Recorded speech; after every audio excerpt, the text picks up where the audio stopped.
Hello and peace be upon you all. Welcome to the Humanity First UK virtual dinner.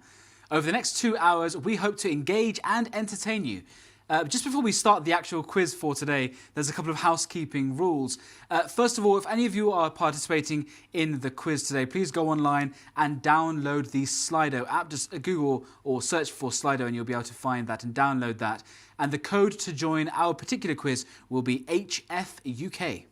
It's important, you can't be in the game unless you download Slido. Absolutely. So get your phone out, get your laptop out. This is the one time you'll be allowed to use your phone for finding something, and is to get Slido, because it's the only way to play the game. Now, we'd like to thank you again. You've paid your £100, you've got your ticket, hopefully your pizzas will be on their way, snow permitting. You know, we've had a bit of snow out and about. So your £100 has got you in there. And there are other people that maybe, for whatever reasons, didn't buy their ticket in time, but they are going to be watching this. So we'd like to welcome all those people that aren't getting pizzas, but they're still welcome to play the Slido game. But the winners, and we're going to talk about, there's a few prizes as well. So those that entered the Slido competition today, and we're very lucky, we've got 3 families. 3 fantastic prizes as well. Oh, and 3 fantastic prizes. Let's talk prizes.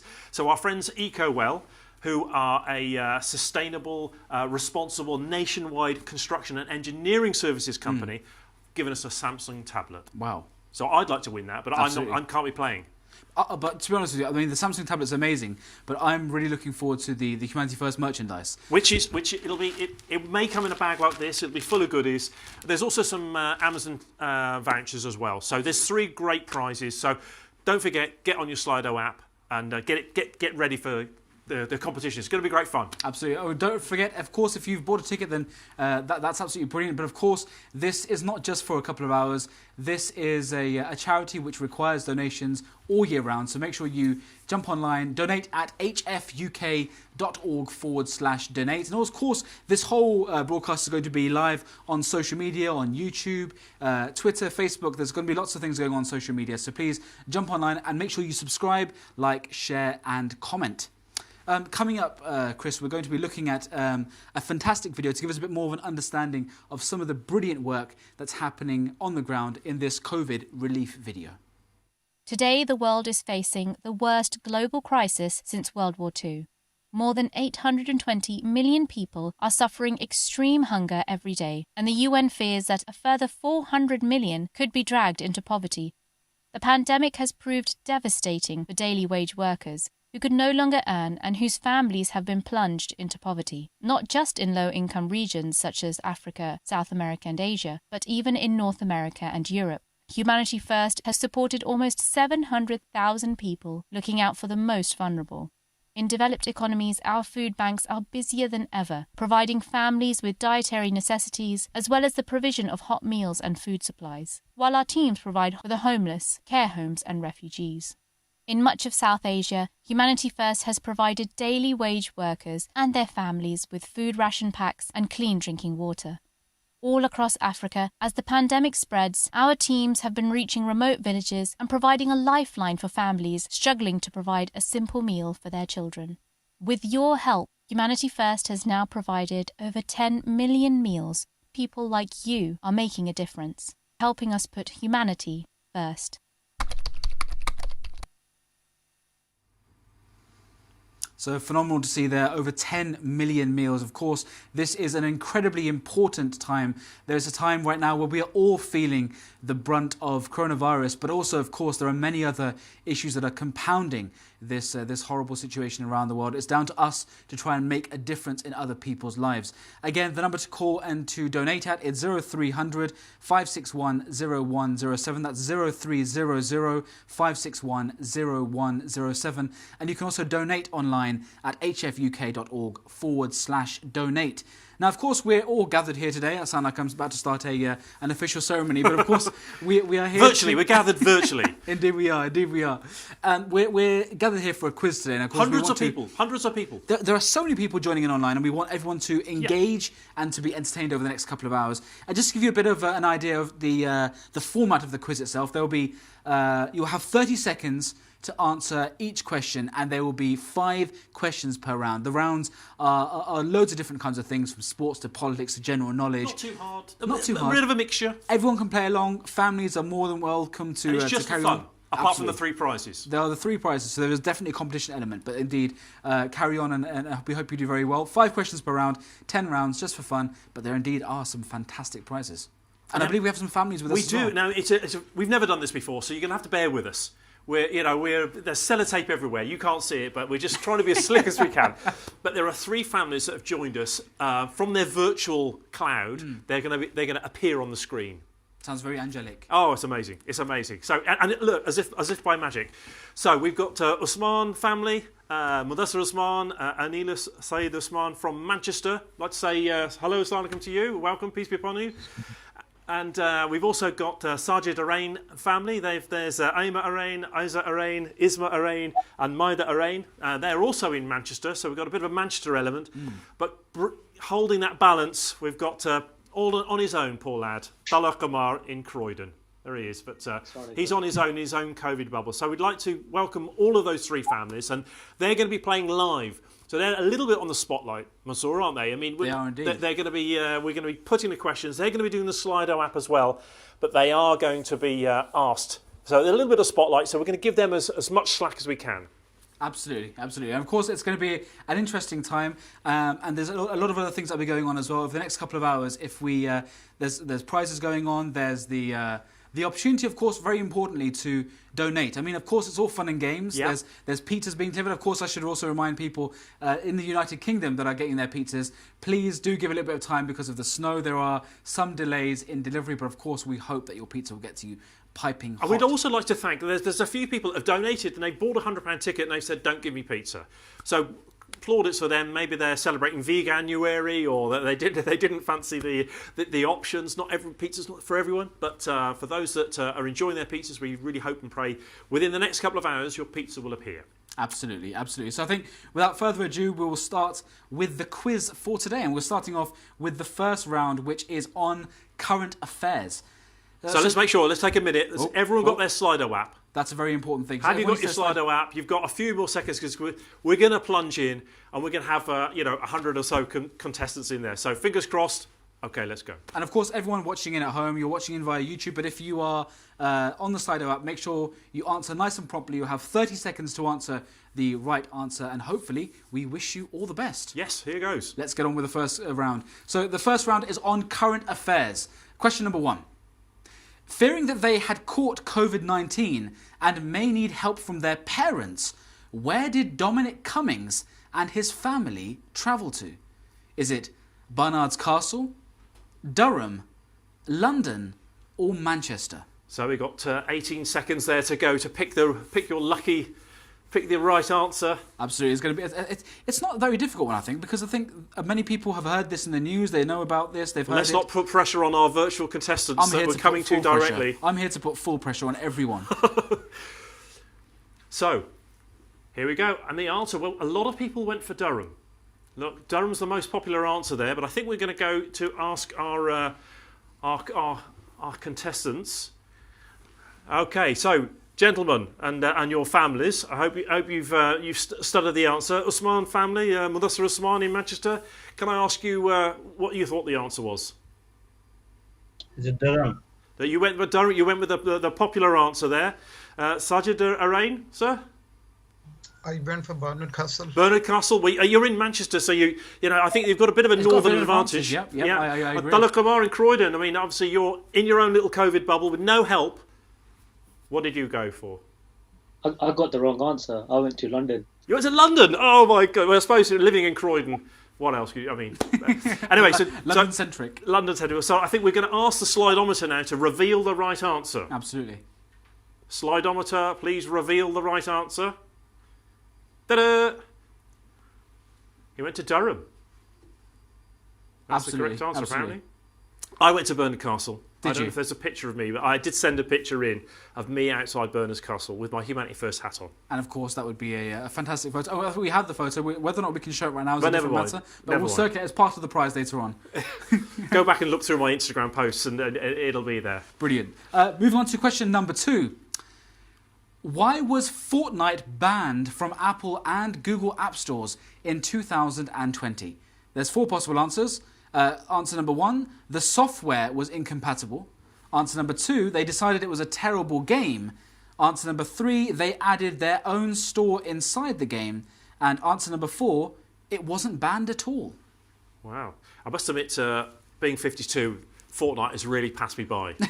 My children are too old to get into Fortnite. But anyway, you've got 5 seconds. So press those buttons now.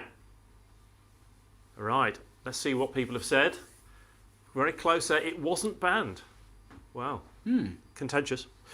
Right then. So what we're going to do is we've got 2 sort of positive, people have seemed to have voted with their feet, but a bit of a spread here. Right. Let's go over to our contestants there. And I want to say, Mudassir Usmani in Manchester, what did you... Are you a Fortnite fan yourself? I couldn't quite... It was banned. Oh, you thought it was banned, okay. And Sajid Arain, sir, what did you go for? It wasn't banned. It wasn't banned, okay. And Dala Kamara, you look youngest out of all of them. You're most likely to get this right, I feel. I hope so. Yeah, I went for they added their own store inside the game. Yeah, added their I read own about store. this. And let's get the slidometer, the Quizmaster Pixies. Please reveal the right answer. They added their own store inside the game. Absolutely. That's why it was banned. The right answer was option C. They added their own store inside the game. I mean, you can't be doing that. You're going to get banned, aren't you? Well, it's like Jalsa, isn't it? You can't have a store outside. You've got to get permission, and then that's how it all works. We know that. And again, just the fact along with that question, just for those people at home, apps are required to use Apple and Google's in-app purchases. Of course, breaking the rules got them banned in 2020. Moving on to question 3. Who preceded the current Chancellor of the Exchequer, Rishi Sunak? Again, 4 possible answers.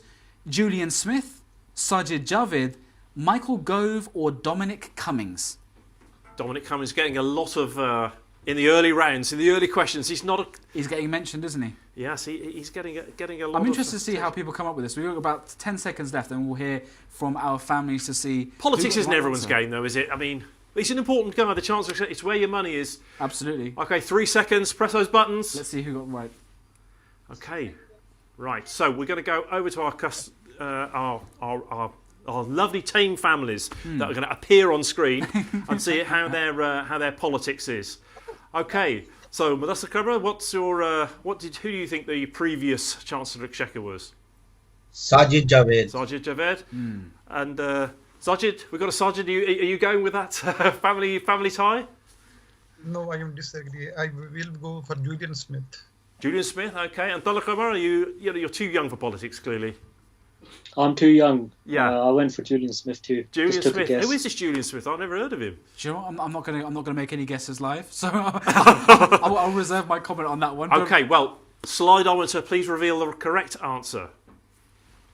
Sajid Javed. So I think Sajid Arain was, had a home advantage there. But Absolutely. Anyway. Yep. Again, for everyone tuning in at home, Sajid Javid resigned when Boris Johnson and Cummings asked him to sack all of his advisors. Disagreeing with that comment, he then moved on. Sacking all your advisors doesn't sound like the most sensible advice, does it? But anyway, we'll stay away from politics where we can.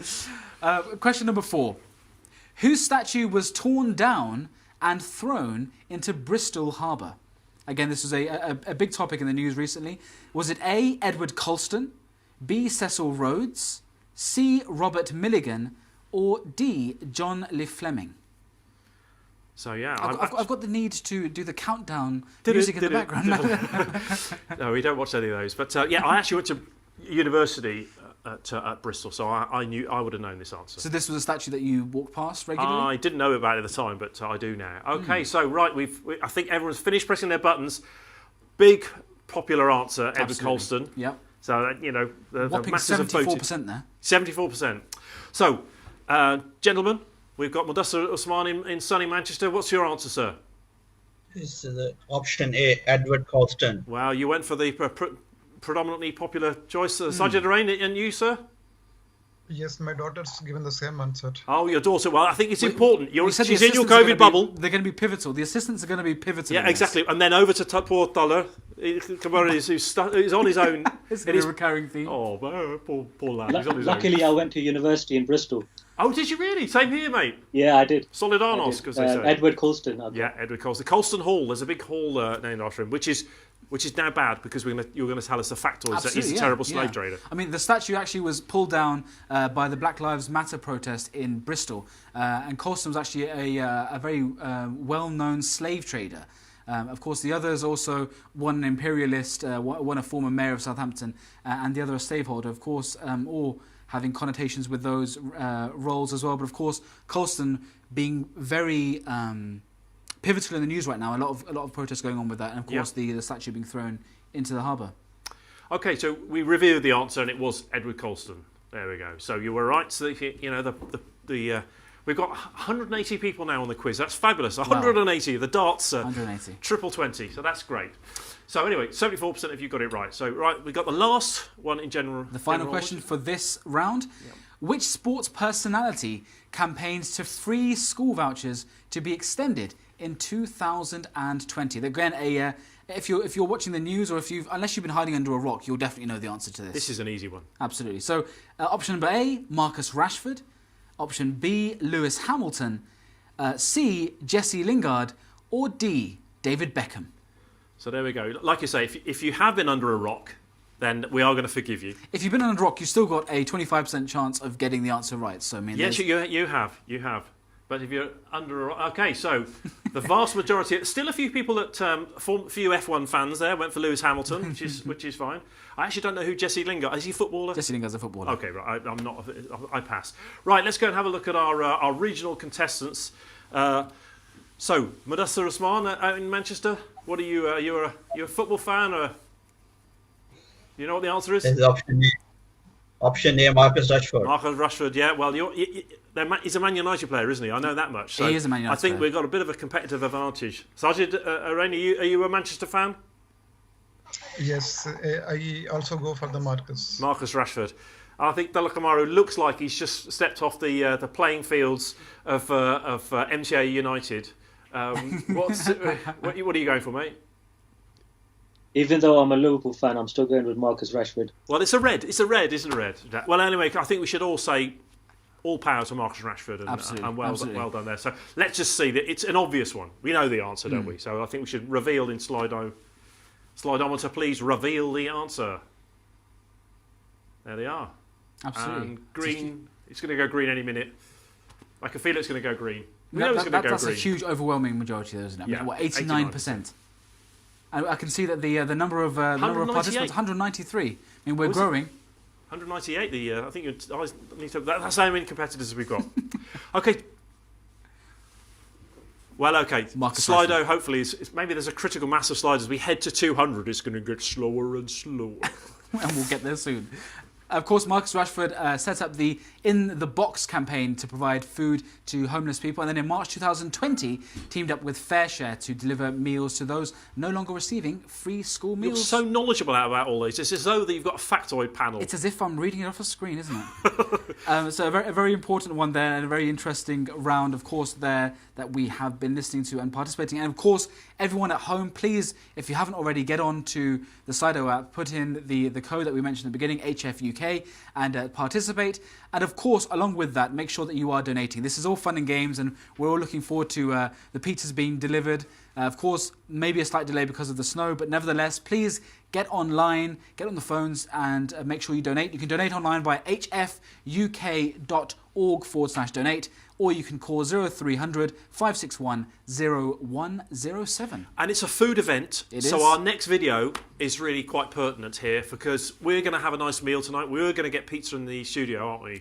I hope so. That's part of my contract. I'm leaving immediately. Before we go to the pizza, though, there's actually we will announce the leaderboard of the people so far on this quiz that we've been doing, who is leading. And on the leaderboard so far, in first place we have Anila and Mudassir Usman. In second place we have Talha Qamar. And in third place we have Sajid Arain. Now, of course, this is not the leaderboard of everyone joining in at home, I imagine. This is just our competitors. This is just the three that are going in right now. But hopefully we'll be able to get some of the Oh, I can't read from that Oh, far. but actually, that's the real leaderboard. So there's on your screens at the moment. You've got the real. Yeah, people at home are playing along on the video. We've got 193 people playing along. They're going to have that leaderboard visible. So we've only had 5 questions. We've got another 45 questions, and still people could be joining now. So tell your friends if they're not online, get on the WhatsApp. Absolutely. Tell them to get online. Download Slido. They can still win. Absolutely. But they won't win the prize because they didn't. They won't win the prize, but again, please, it's about the donations as well. So have fun and donate. Make sure that if you are doing anything today, you are making a difference in people's lives. £100, of course, to buy a pizza seems a bit steep, but £100 to change someone's life for a month, 2 months, 3 months, I mean, that is something that you can't put a number on. Yeah, absolutely.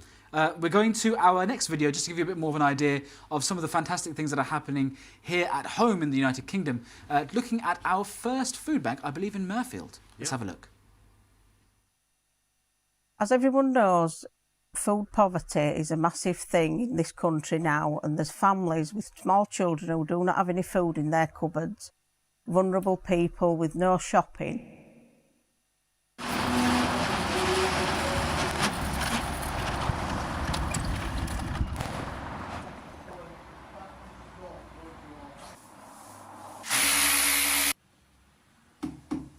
Here we are again at Humanity First, our new food bank in Murfield. We'd just like to show you around, tell you a little bit about what we've been doing over the past few weeks. In the beginning, the shell, it was empty, all run down. And then we got a team of volunteers together, put a shout out for some items, what we need. Within a few weeks, some people donated all the shelving. People came in, did all the decorating, the carpet tiles, and we've had a desk donated, a computer, a printer, all the seating. All the work what's been done has been totally voluntary.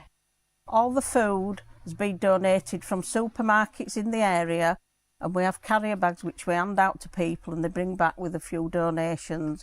So all this stock has been donated by members of the public. There's breakfast cereals, there's milk, soup, beans, bread, toiletries, snacks, biscuits. There's every food item that you can think of, really.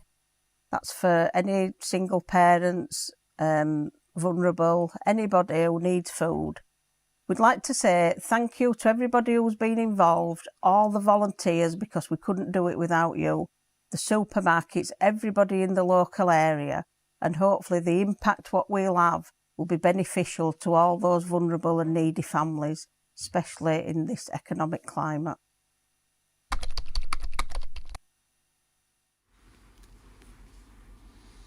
An absolutely brilliant topic there, and again, it's very, very important, and it's heartwarming to see that even in the present COVID climate, there is so much work being done here in the United Kingdom as well as in other countries as well. I would definitely say that, stop the quiz.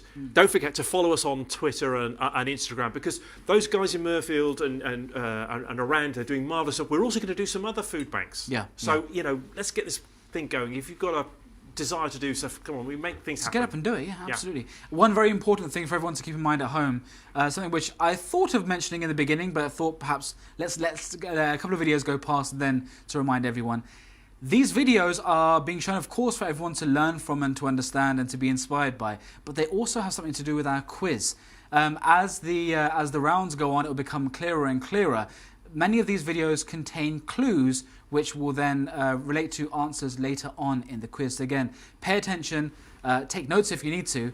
They will help you with the rounds later on. That's all I'm going to say for now. Apart from going on to the next round of the quiz. So the next round of the quiz is general knowledge. Again, something which people will be hopefully very good at. Moving on to the first question. Which of these London Underground stations is south of the Thames? So we have a couple of possible answers. We have Baker Street, Oxford Circus, Waterloo, or Knightsbridge. Which of these is furthest south, or which of these is south of the Thames? Well, obviously, it's Sherlock Holmes, based in Baker Street, so you don't need to be Sherlock Holmes to work this out. Absolutely. But I speak from someone who's in, it's a tricky one, isn't it? We're south of the Thames at the moment, so.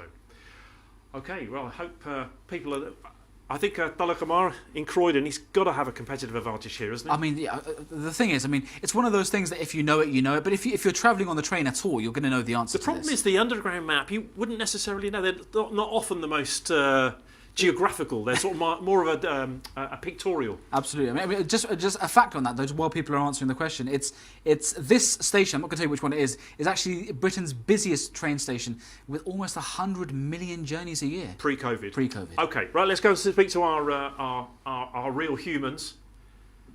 Real humans, are you? Oh, there you are. Fantastic. Okay, so I know in Manchester, you guys are going to maybe slightly difficult, but Mudassar Usman, what do you think there? Which is south of the river?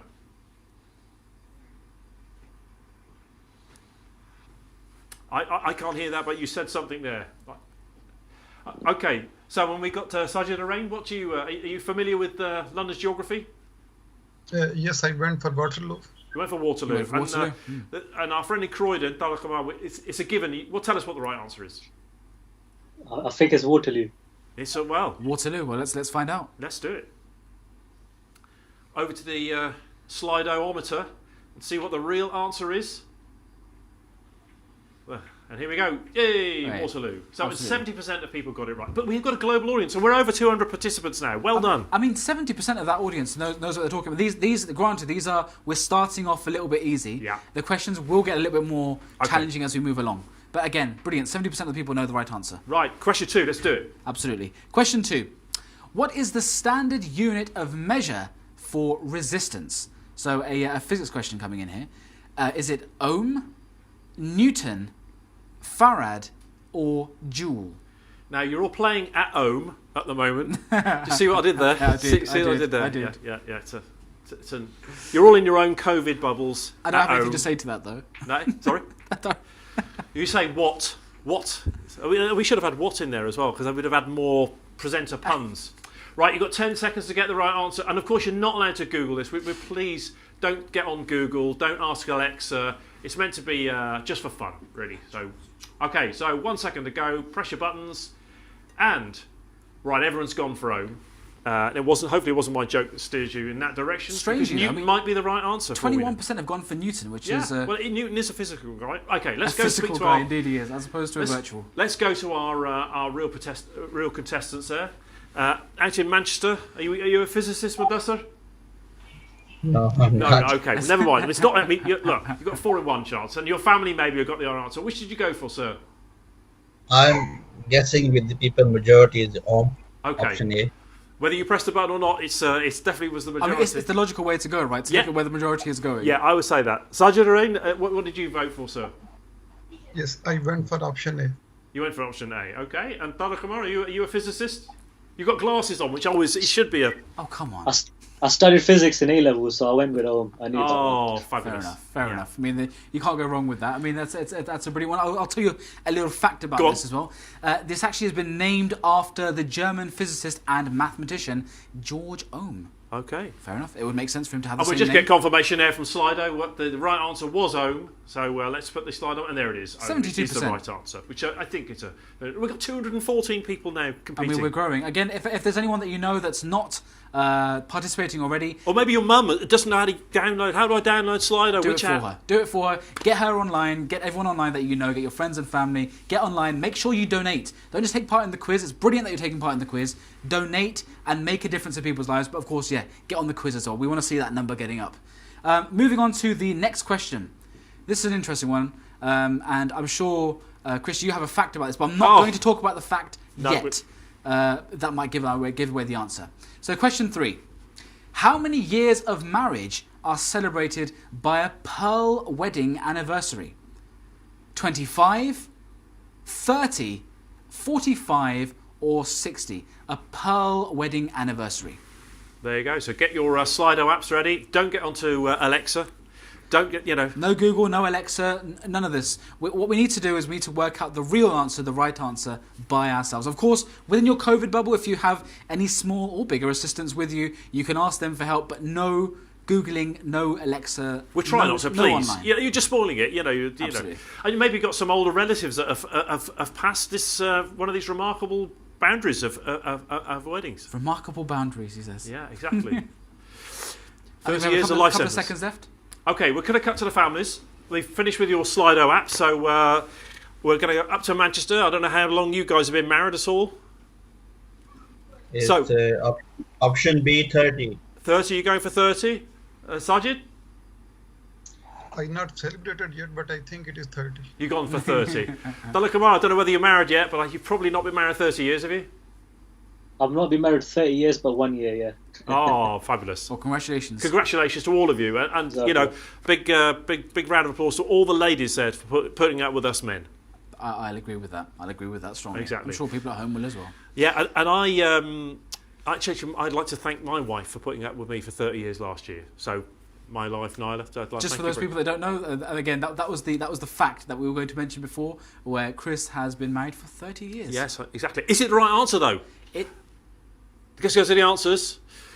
The slidometer, and we're going to hope it goes green. Absolutely. But it's quite a difficult one. Worryingly, though, only 54% of them got it. So I'm going to go with the fact that many of the people that are taking part in the quiz are younger and haven't actually gone past it yet. Well, we'll have to so look if you've at been married 30 years and you didn't know the answer to that, you've got some explaining to do. Mashallah, for those people who 60 years. Okay, right. Moving on to the next question. Yep. This is one more targeted at a younger audience. How many colour-coded properties are there on a standard Monopoly board? So how many colour-coded properties are there on a standard Monopoly board? 20, 22, 24 or 26? So the answers are quite close together. Colour-coded properties on a standard Monopoly board. Tricky. 20, 22, 24 or 26? Tricky. I mean, we could have played this with Waterloo earlier. You know, it would have been nice if we'd have chosen Liverpool Street, Waterloo. Absolutely. Is Waterloo on the Monopoly board? Yeah. It's one of the stations. There's 4 stations. Oh, it is the Waterloo station. Absolutely. There you go. But it's not colour. Is it colour coordinated? I don't know. When was the last time you played Monopoly? Ironically, my son asked me to play Monopoly about a week ago. But I'm told that it's not on the Monopoly board, so really? I'll defer to my original answer. Right. People have voted, and they've gone for 24. 50%, but a big split. Right, okay, let's go and look at our families. It's a London-based game, so we think, you know, our friends Dalla Kamar in Croydon, but we're going to ask Mudassar, first in Manchester. Mudassar, what's your answer, sir? It's 24. You gone for 24, Sajid? Yes, 24. Dalla, you're the London person, you must know this. I've hardly played this game. I went with 20, but I think it's 24. Well, somewhere between the answer 20 and 24. Well, that incorporates 3 of the answers. Yeah, Anyway. exactly. So, let's find out what the right answer Come on, is. slidometer, tell us what the answer is.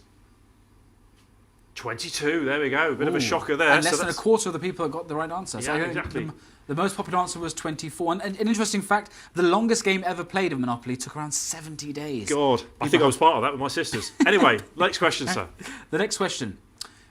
I'll make a joke about this. The humerus. The humerus is a bone in which part of the body?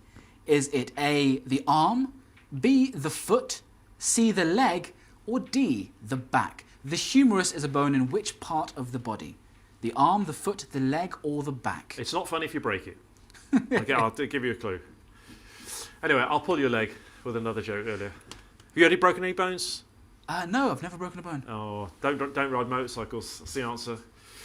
Anyway, 10 seconds to go. Come on, press those Slido buttons. Absolutely. We can. 5 seconds to go. Send in your answers. Get the answer right. And of course, we're all competing for a fantastic tablet and another plethora of beautiful prizes. Right. Wow, there we go. Okay, let's go straight over to our friends in the regions. Mudassar, what do you think, sir? Do you know what the humerus is? My answer is leg. I think so. The leg, okay. And Sajid, what do you think? My daughter, she helped me for arm. Arm, okay. The daughter again. See, there's a common pattern here. Yep. And there's poor Dalla is on his own. What do you think? The funny bone in the arm. The funny one is the arm. He's a funny lad, yeah. Okay, well, let's slide over. Please tell us what the answer is. Let's see. And there it is, the arm. Absolutely. And it's a popular answer. That's a good percent. 69% is a good percentage. I wonder how many people have actually broke it, and that's why they know it. I'm told it's between the elbow and the shoulder. That's where the humerus is located. Right, okay. Looking at the leaderboard. Oh, there's a picture. There's a picture, look. Oh, there you go. Thank you. The humerus up there. Yeah.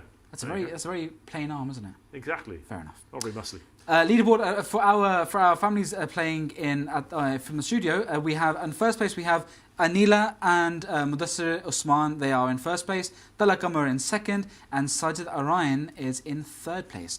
Now, before we go and carry on with the quiz, Chris, we've got a fantastic video to show you all at home, which follows the story of one particular doctor and gives more of an insight as to some of the fantastic work that's happening around the world.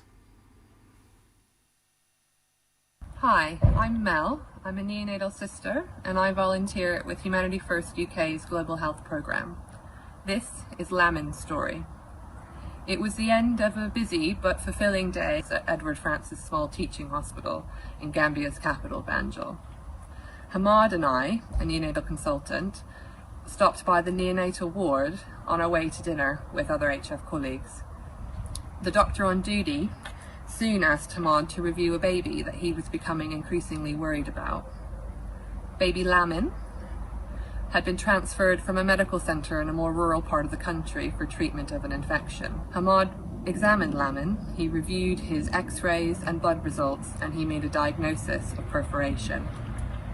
Surgery to manage perforation in a small newborn baby requires a level of surgical and anaesthetic equipment and training which is not currently available to children in the Gambia. Without it, it is unlikely that Lamin would have been able to survive. Thankfully, Hamad and I were part of a wider Humanity First team which included paediatric surgeons and a paediatric anaesthetist. Hamad called the team and things quickly were put in motion. Through a translator, we explained the procedure to Lamin's mum and she gave her consent. The surgical team decompressed and washed out Lamin's abdomen, but they were unable to find the hole of the perforation itself. A drain was inserted to prevent further swelling of his abdomen, and the team stayed with him until his anaesthetic had worn off and he was able to be transferred safely back to the neonatal ward in the children's hospital. Lamin received IV fluids and antibiotics on the neonatal ward to clear any residual infection. When the team left at the end of our week's visit, he was recovering well from his surgery and was able to have small amounts of his mother's breast milk. Under the care of the neonatal ward team, he was able to establish full milk feeds and was discharged home. Several months later, Lamin's family got in touch with the team from Humanity First back in the UK who had been able to help him. Alongside a message of thanks, they sent us photos of a happy, healthy and thriving little boy. Without your donations, work like this would not be possible. Thank you for your support.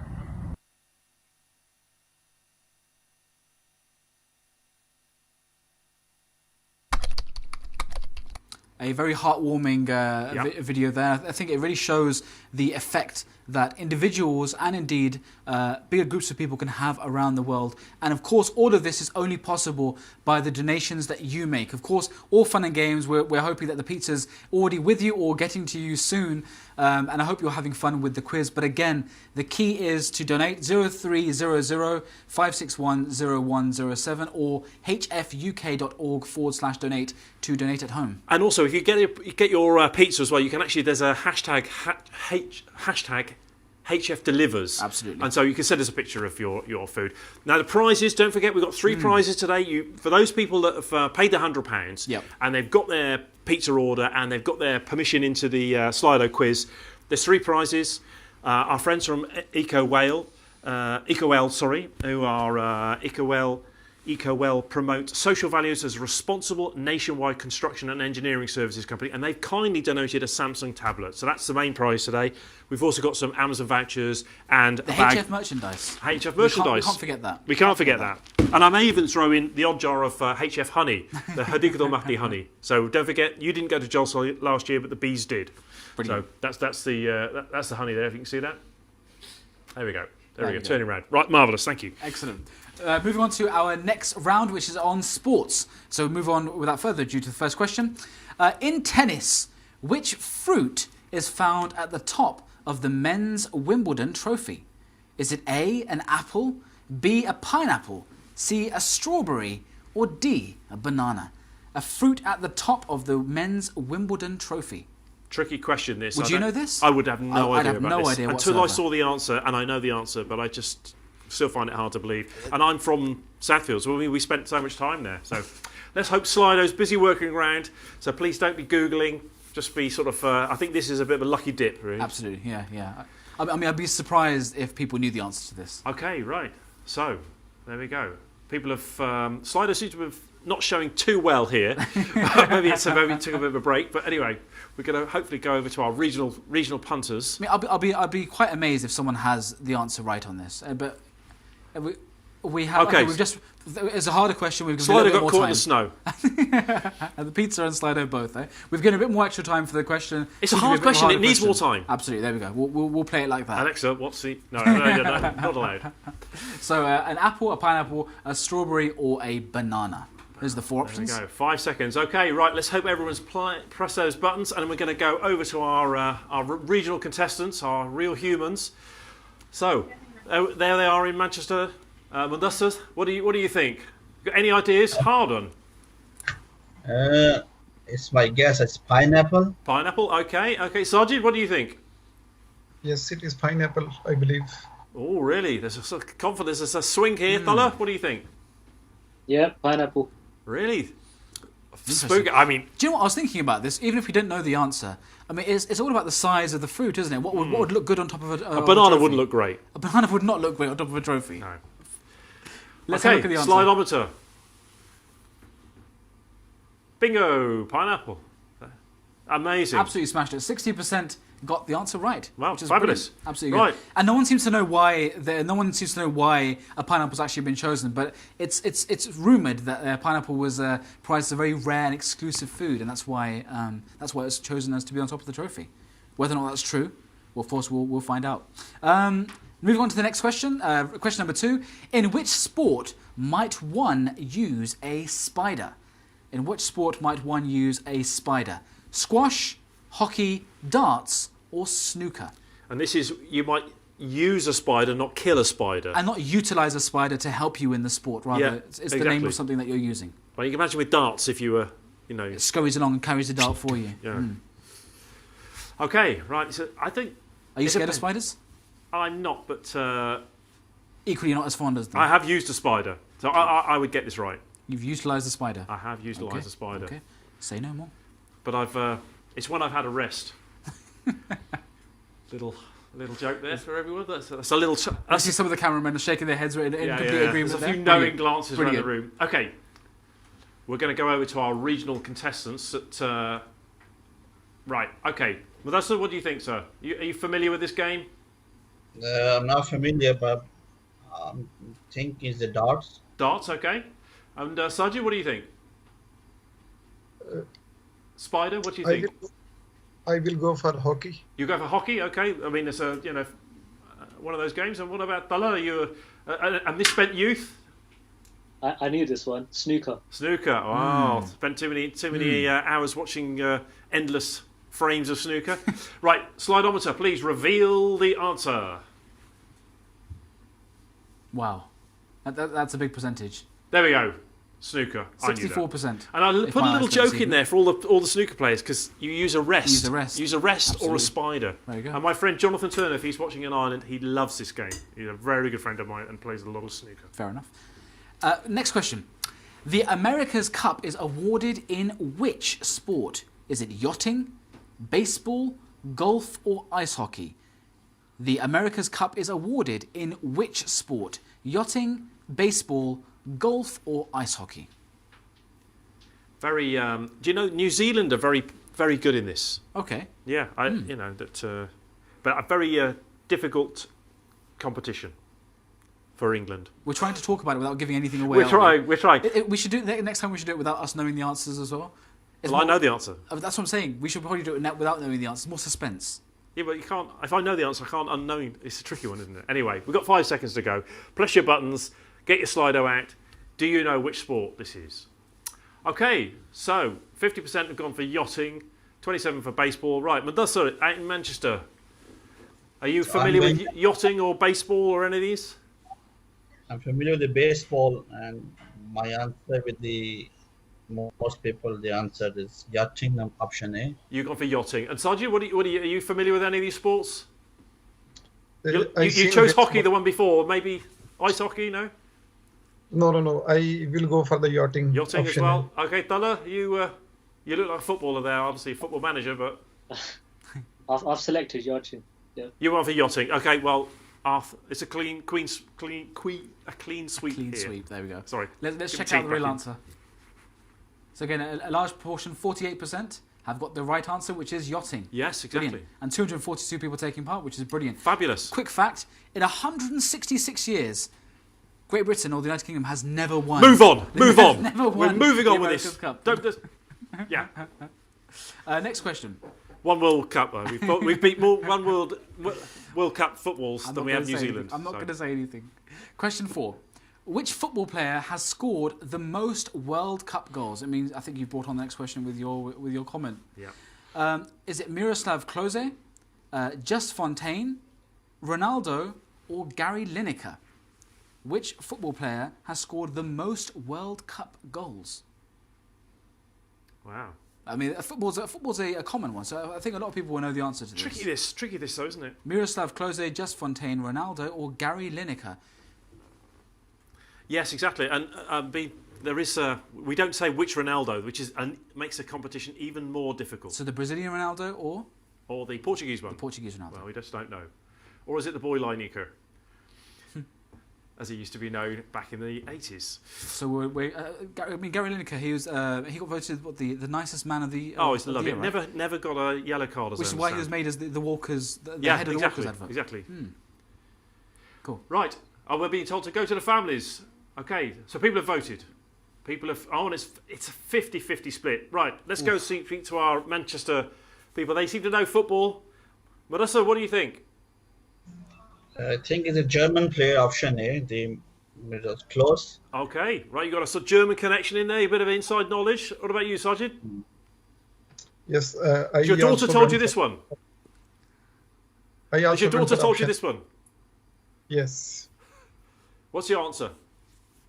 Option A. Option A. Okay. And Abdullah, you look like the football manager there.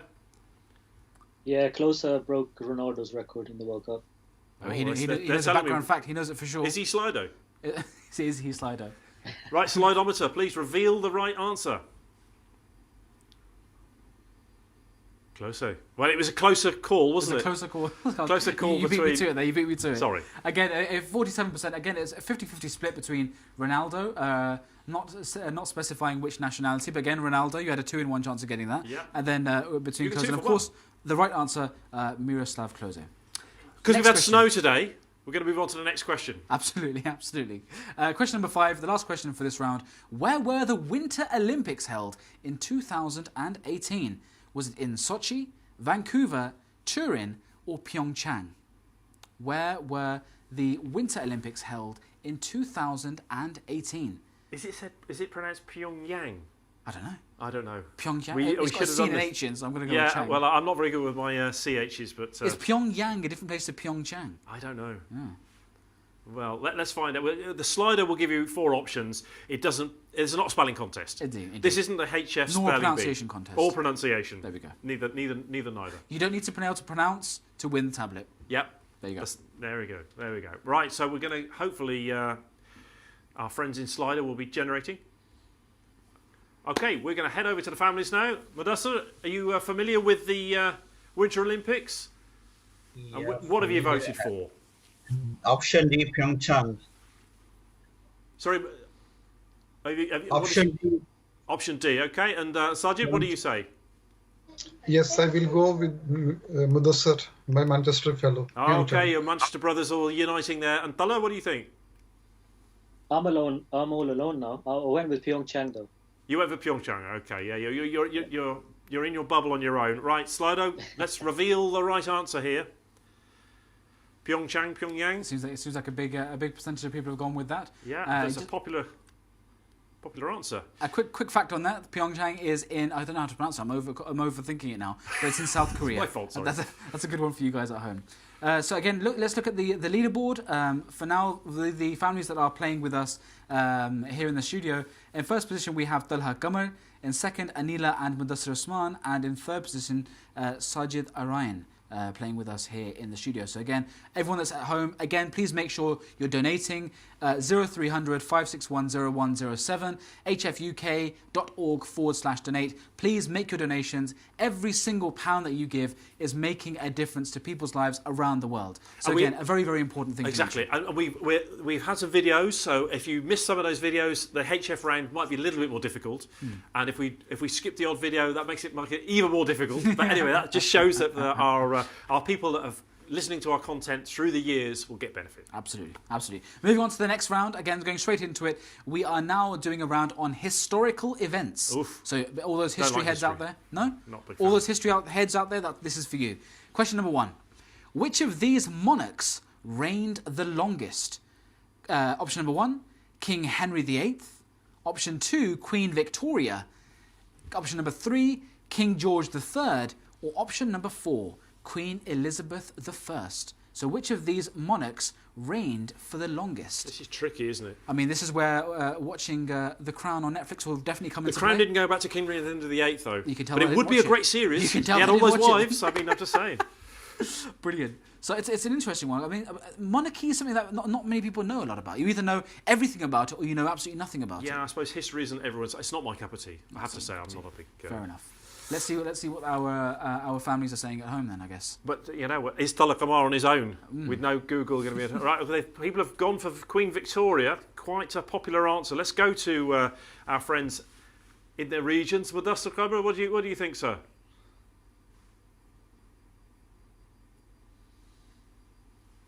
I didn't quite catch that, but B, option B. okay, option B. And Sajid, what do you think? Yes, Queen Victoria. Queen Victoria. Okay, and Tulloch Lamar.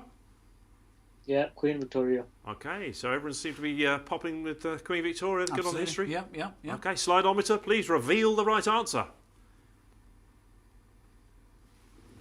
Right, there we go. And there we go. Queen Victoria is indeed the right answer, and the majority of people got that right. Interesting, though, the longest reigning monarch is actually our current queen, who comes in at 68 years. I think it's quite confusing. 68 years and counting. Yeah, But it says exactly. Queen Elizabeth I on here, which is, it trick catches you question. out. The shortest reigning, of course, there's Lady Jane Grey for 9 days, but her reign, I'm told, is disputed. Right. Interesting fact. Moving on to question number 2.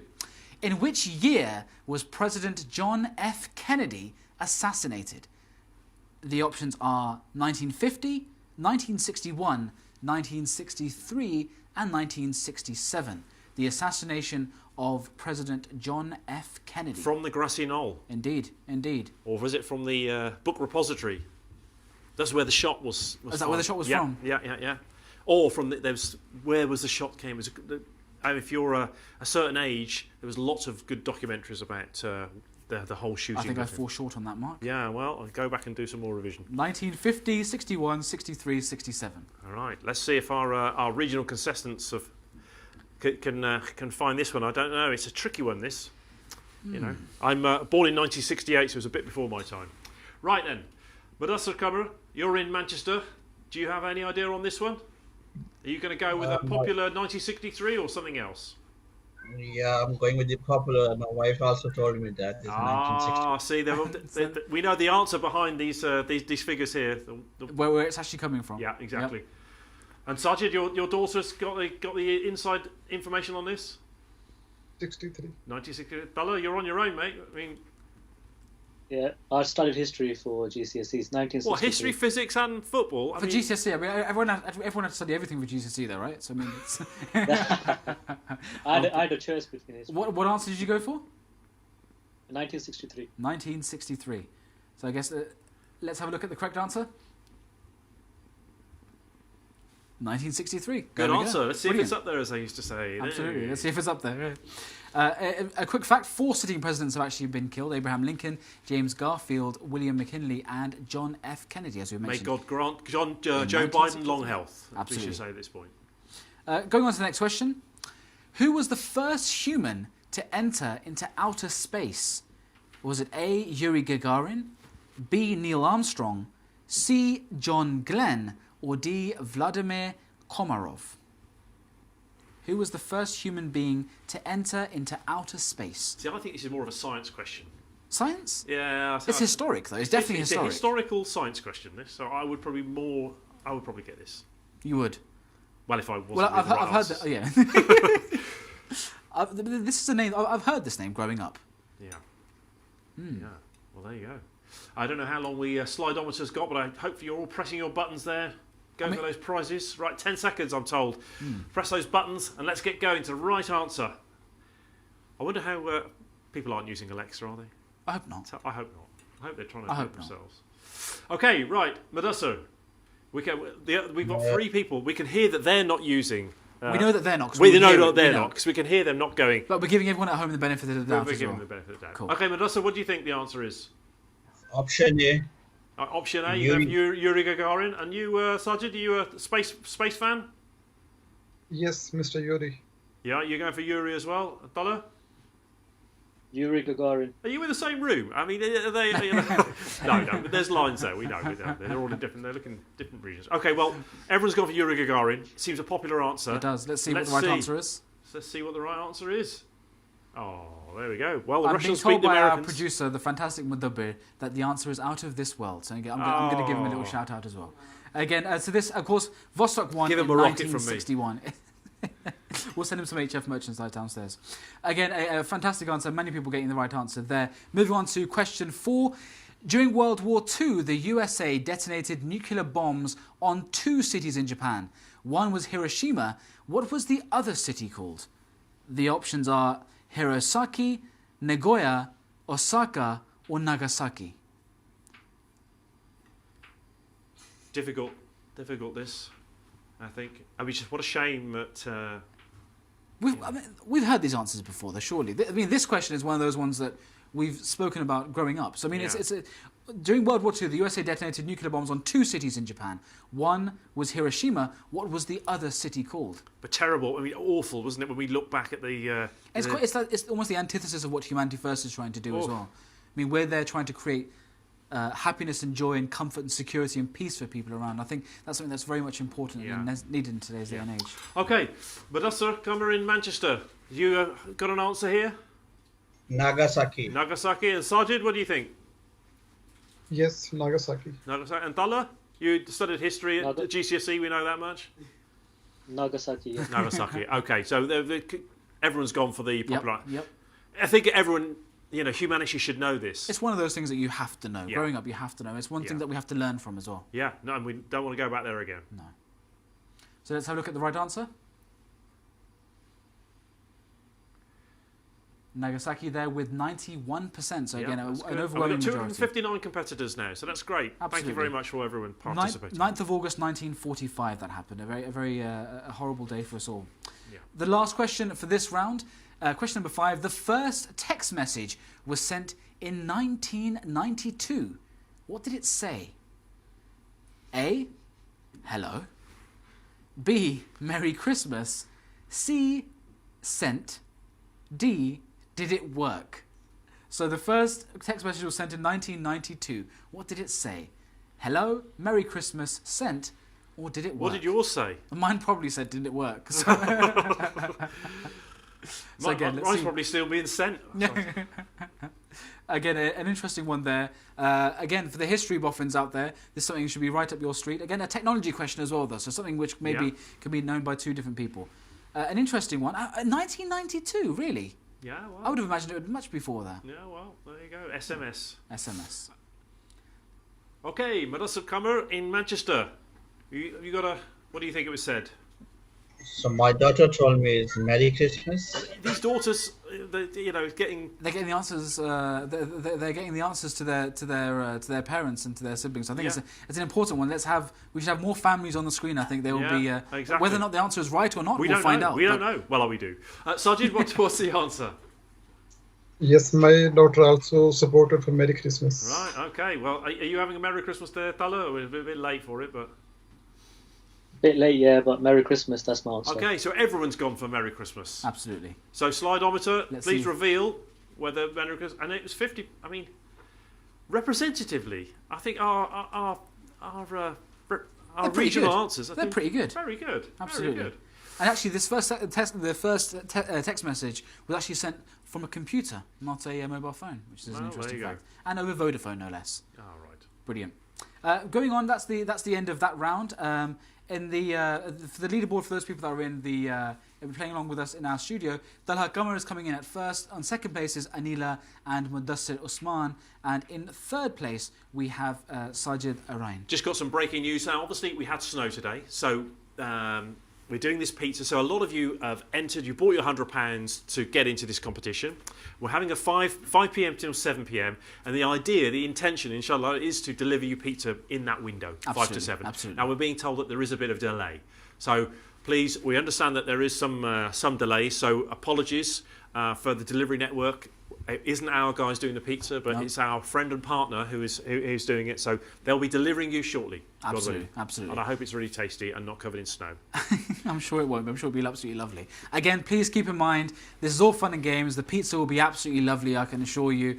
You'll be playing along, and I hope you're really enjoying and be engaged with our quiz today. But please, please, dig deep in your pockets. Make sure you donate. Make sure you're making a difference to people's lives around the world. Again, the number to donate, 0300 561 0107. And again, you can jump online to donate at hfuk.org/donate. Please get involved. Please make a difference. And again, for those of you that are joining in at home, those that bought the pizza link, I'm going to call it, some fantastic prizes lined up today. Of course, we have the Samsung tablet courtesy of EcoWare. EcoWell. EcoWell, that's it, yes. EcoWell. They provide social values as a responsible nationwide construction and engineering services company. That's a mouthful, absolutely. And also along with that, we have the fantastic prize of the Amazon vouchers, and also we have the HF merchandise, which for me is one of the best things that we can give. Yep. Absolutely brilliant. So again, please get online, participate in the quiz, have fun, but please make sure you're donating as well. Moving on to our next round, which is on entertainment. So we'll go on to the first question. What was the first film to be released as part of the Marvel Cinematic Universe, or MCU?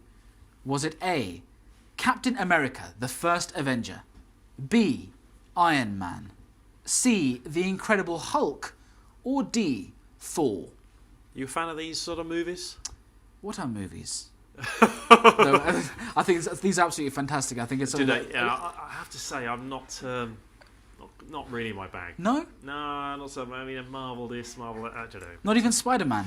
Original Hulk's TV series, 1973. Now you're talking. But I mean, the transition between a normal person to the Green Hulk was a bit iffy. Yeah, it was a bit. Then again, a big man walking around who's green is a bit iffy as well. Yeah, but exactly. Nevertheless, right.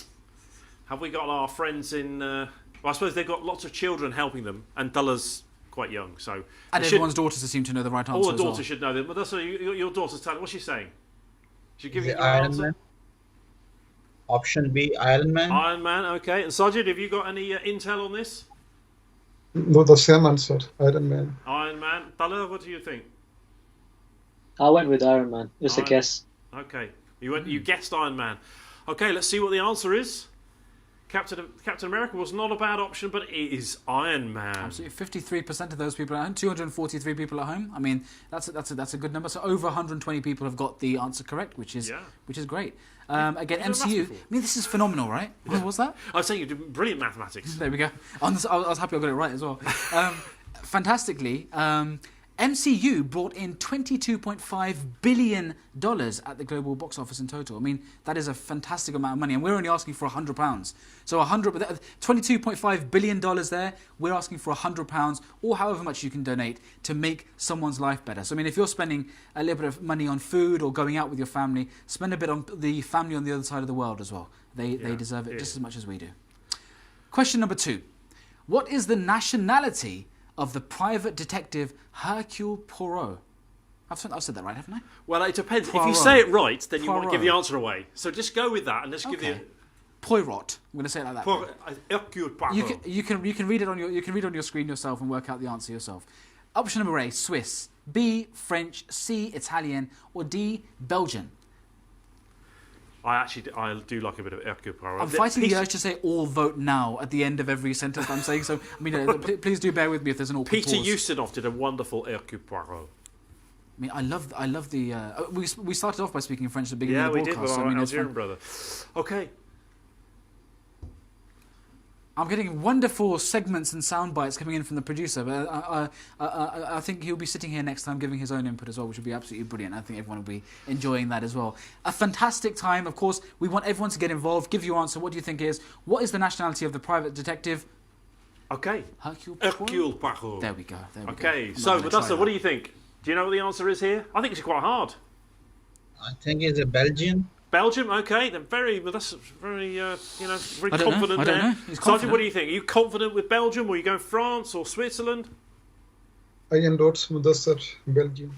You're going to endorse that one. You're just following the lead with your Manchester brother. Dalla, were you going to follow suit? Or are you breaking away from the pack? I used to watch Augusta history on TV, so it's the Belgian. The Belgian. Okay, well, home of great chocolate. Let's see if that answer is correct. Let's have a look at the slidometer. And it is Belgian. 62% of people getting the answer right there. Brilliant. Yeah, a very good show. Agatha Christie. Agatha Christie, there we go. Moving on to the next question. This is now going to be question number 3. Which of these films has not won 11 Oscars? I mean, this is a very particular question, but there you go. If you want the Samsung tablet, you're going to have to get it. Which of these films has not won 11 Oscars? Not 10, not 9, not 12, not 1, 11. 11. Interesting. Work out the answer yourself.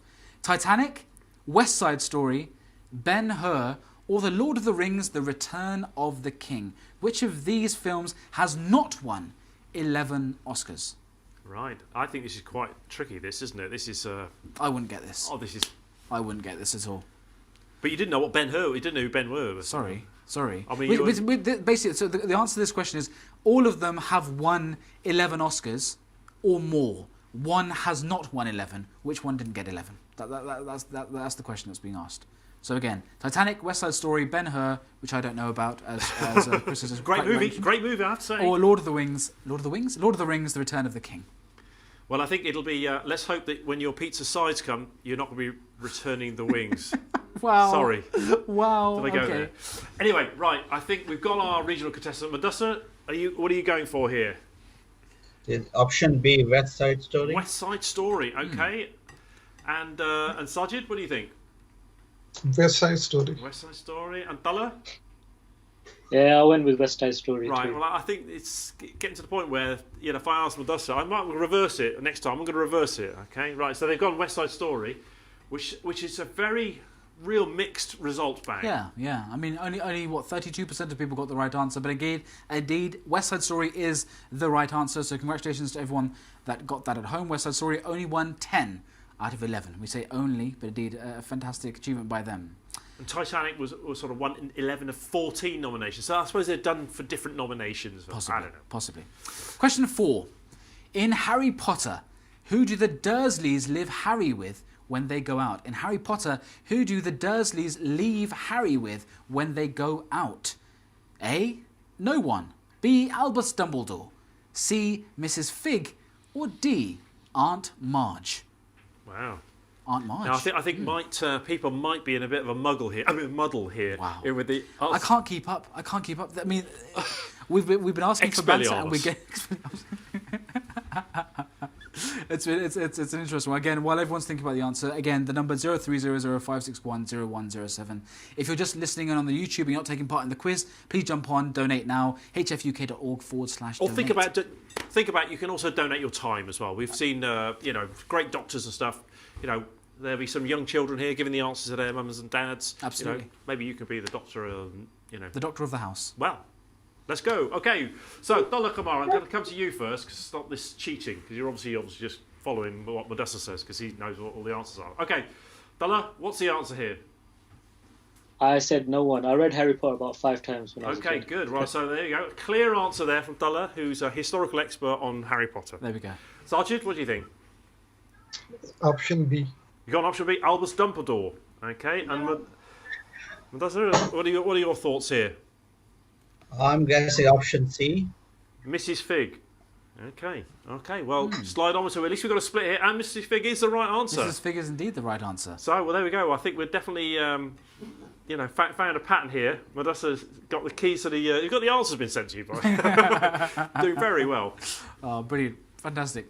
Moving on to the last question of this round. Question number 5. Which UK show is the world's longest-running news and current affairs TV programme? Which UK show is the world's longest-running news and current affairs TV programme? Panorama, Newsnight, Dispatches, or Tonight? Which UK show is the world's longest-running news and current affairs programme? Interesting, this factoid here. Since 1953, then. 1953. I think that's great. Good old BBC. Indeed, good old BBC. I'll side with that. But it's interesting. I mean, I've grown up looking at all 4 of them. So I mean, for me, it would be difficult to answer. Oh, really? But fair enough. That says a lot then, I guess. Yeah, I suppose you're young. I am young. Okay, right. Well, I don't know whether our regional contestants have had had luck on this. So, again, we're going to reverse the order. Tala, what do you think? You've been around since 1953? I've taken a guess of Newsnight. You've gone for Newsnight. Okay. And Sajid, what do you think? It is option A, Panorama. Panorama. Okay, Madassar? Option A, Panorama. Panorama. Right, let's see. Let's see what the answer is. Let's have a look at the panoramic view. And the answer, slidometer is... Yay, Panorama. 52%. I'm happy. I'm really happy about people tuning in from home. Of course, we don't know what proportion are Alexa, what proportion are Google, but I'm hoping that many people are getting the answer right by themselves. Yeah, 52%. why not? I'll take that. That's good. Yeah. And again, like you said, first broadcast in 1953. It's been an interesting one. I mean, so we've got a couple more rounds to go, and I think we'll enjoy as we go along further. Again, though, we really, really need people right now. Don't just enjoy the quiz. Don't just enjoy the pizza. I'm sure it's either there or coming so soon.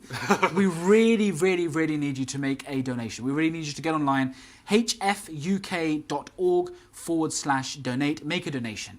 Or go on and give us a call, 0300 561 0107, because every single pound that you give, every single donation that you make has a huge impact and really makes a difference in people's lives. So please go on and donate now.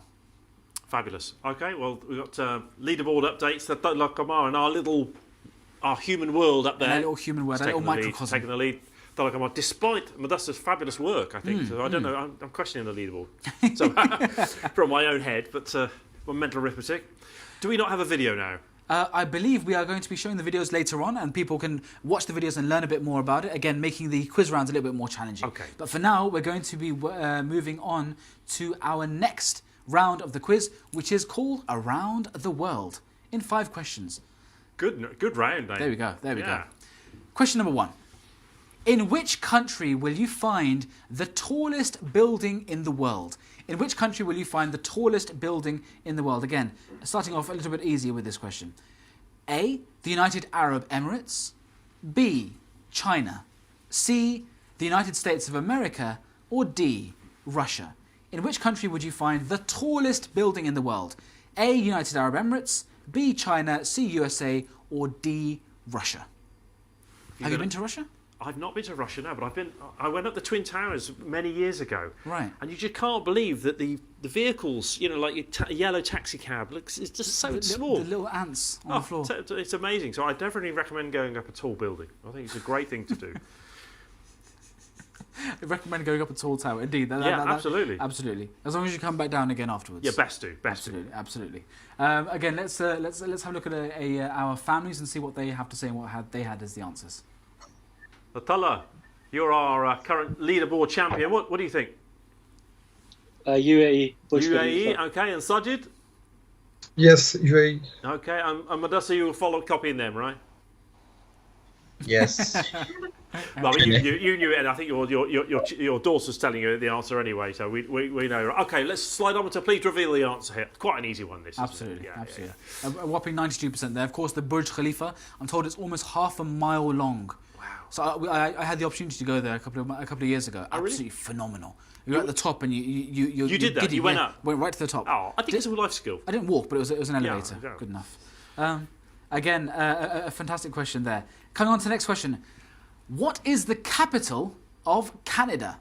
Is it A, Canberra, B, Toronto, C, Vancouver, or D, Ottawa? I think what you meant to say is, what is the capital of Canada, A?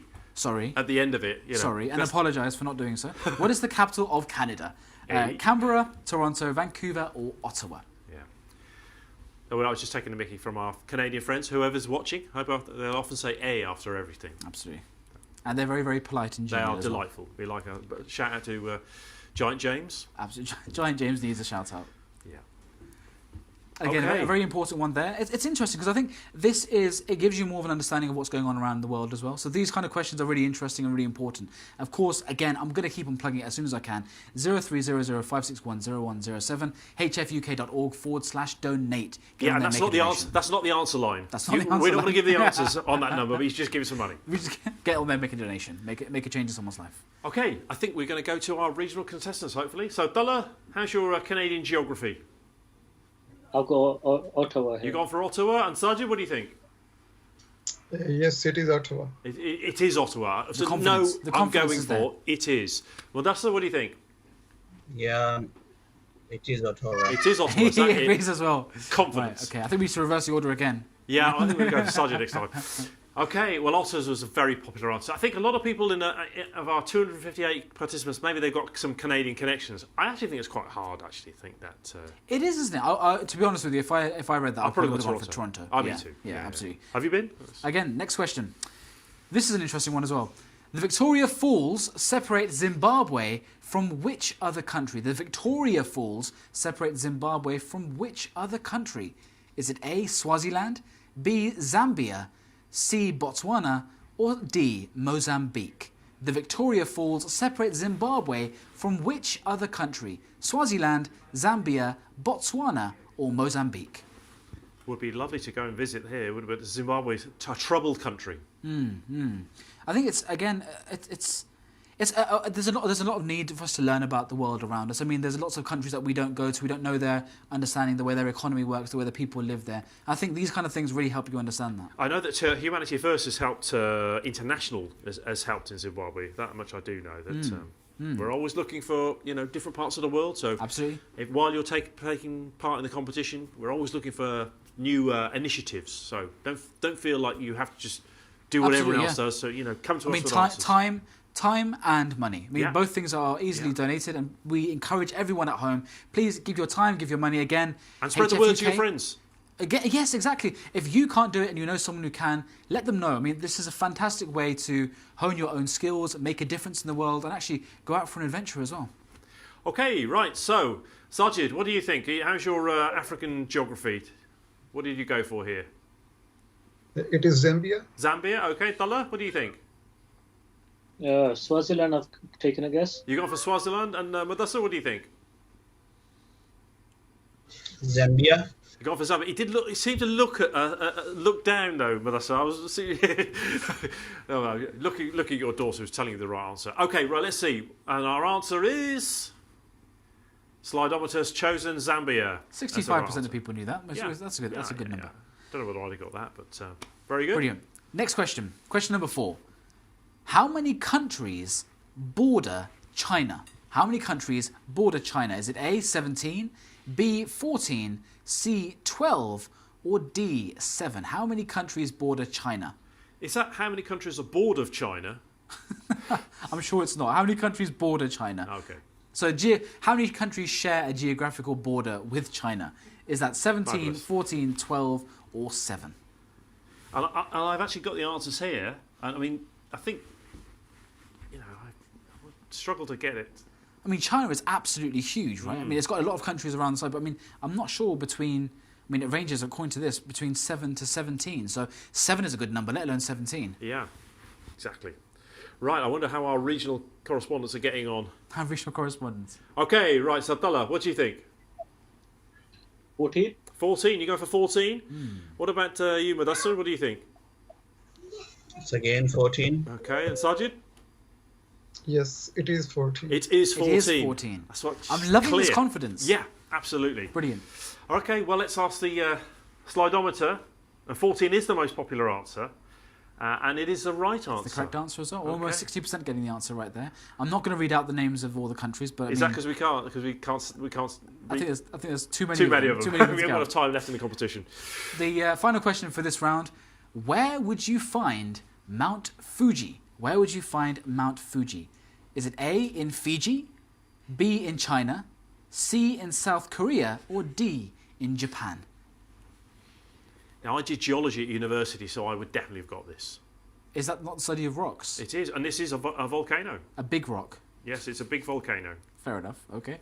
So you know the answer for this. I do know the answer to this. Before we read it on our pages. Before I even got the thing. Fair enough. Fair enough. I wouldn't have got a lot of them. I wouldn't have got the how many countries border China, but I would definitely have got Mount Fuji. I mean, there's a really famous photo taken a year or two ago that really circulated. I think we both have seen the same photo, and it was a fantastic photo of that particular mountain. I think for me, when I read where it was, that's always been etched in my mind. But I mean, yeah.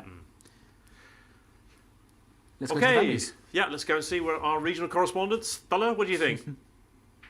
I remember that photo. I went with Japan. Japan, you going for Japan? Okay, and Sajid, what do you think? Yes, my daughter, she is a big fan of sushi, so she told me it is Japan. Oh, I'm There a we big go. fan of sushi, but that's not the reason I would have known it. But Madassa, are you a big fan of sushi? I mean, Japanese islands?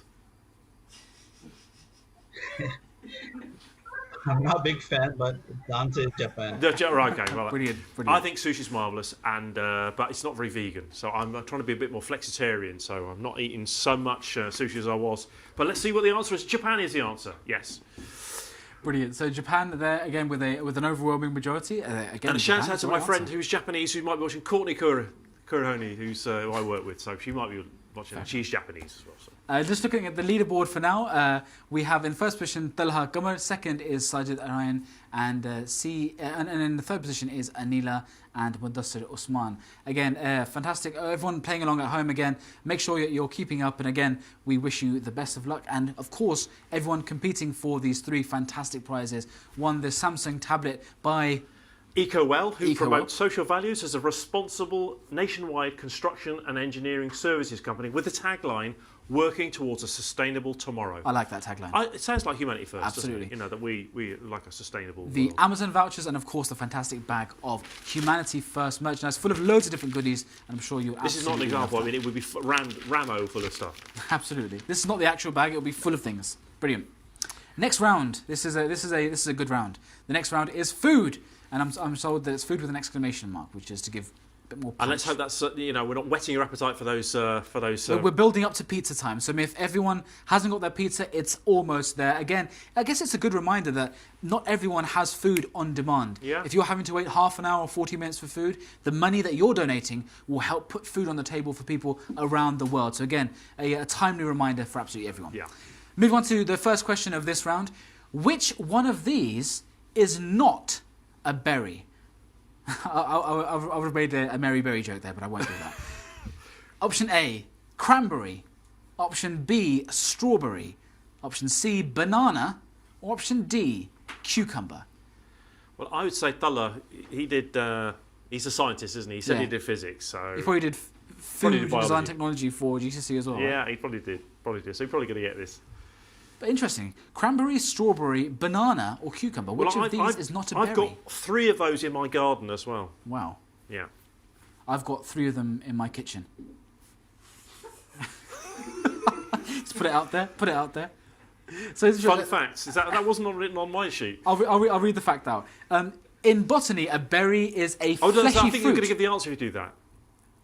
They might reverse engineer. Anyway, let's go and have a look. I think let's look at the Slido. We might. This is fine. It won't give the answer away. All In right, botany, a whatever. berry is a fleshy fruit without a stone, produced from a single flower containing 1 ovary. The seeds are usually embedded in the fleshy interior of the ovary. That's an interesting one. So again, that's a fact. That's a hint. If any of you can pick up on that and give the right answer, then by But all it's too means. late anyway. It's too late anyway. Let's see what they Slido's want to say. chosen. So, Talha, what do you think? Let's see if he has the GCSE in. Yep. Talha, what do you say, mate? I went with cucumber. You went with cucumber. Okay, that's fair enough. That's fair enough. You've got a healthy option there. So, Sajid, what did you go for? Yes, cucumber. You went for cucumber as well. Okay, Mudassir, what was your daughter say here? Is it cucumber? Cucumber. Okay, so everyone's gone for cucumber. I mean, for me, let's see the answer come up first. The answer is actually strawberry. This is a right curveball. Yeah. Because I think everyone would have gone for either cucumber or banana, but I mean, It's a trick question, strawberry is an but I think the answer you were starting to give it anyway. You answer. The seeds have to be on the inside, not on the outside. And of course, the strawberry seeds are The only on one the that- outside of the flesh. there you go. Question number 2. In which country did fries originate? In which country did fries originate? UK, Belgium, USA, or France? In which country did fries originate? UK, Belgium, USA, or France? And is anything to do with Hercule Poirot here? He was Nothing at our all. famous Belgian. Absolutely nothing at all. So again, it's an interesting one because I think a lot of these kind of words we use colloquially and we start adding on our own words to them. So I think I know, for example, that I've grown up calling fries another word before it with a nationality, and that's always been for me. If I had to answer this question, I would immediately say that as the answer. In which country did chips originate? Maybe would you have answered differently? Devon. Maybe. All right, let's see. I think we're going to be, Slido will be finishing shortly. So over to the families. Sajid, in the middle there, what do you think, sir? It is Belgium, I think. It is Belgium. Again, a confident... But he said, I think. He gave the caveat at the end. Dalla, what do you think? I went with France. You went with France, okay. Going for French fries, okay. And Mudassar, what do you think? France, French fries. French fries, okay. Well, let's see what Slidometer says. Let's see the right answer. There you go. Belgium. Hercule Poirot, after all. Well, I'm told that according to the I think that's wrong, Slido, actually. it's UK. I believe it's Belgium. The correct answer is actually Belgium. It's got a slightly wrong there. It's a Slido. It's ever so slightly wrong, well, I'm being told. But okay. That's not the credit to the guys in my ear. So again, the answer is actually Belgium. Is Belgium there? Which, ironically, we call it French fries, but it's Belgium, isn't it? So, yeah. It's said by the dish was discovered by American soldiers in Belgium during World War One. Interesting. And because the Belgians speak French, they think call it was French fries. Okay. Question number 3. Where would you find the ice cream bean? The fruit that tastes like vanilla ice cream. Where would you find the ice cream I want to bean? go. I want to find this. Would you find it in Madagascar, Fiji, Thailand, or Hawaii? The ice cream bean.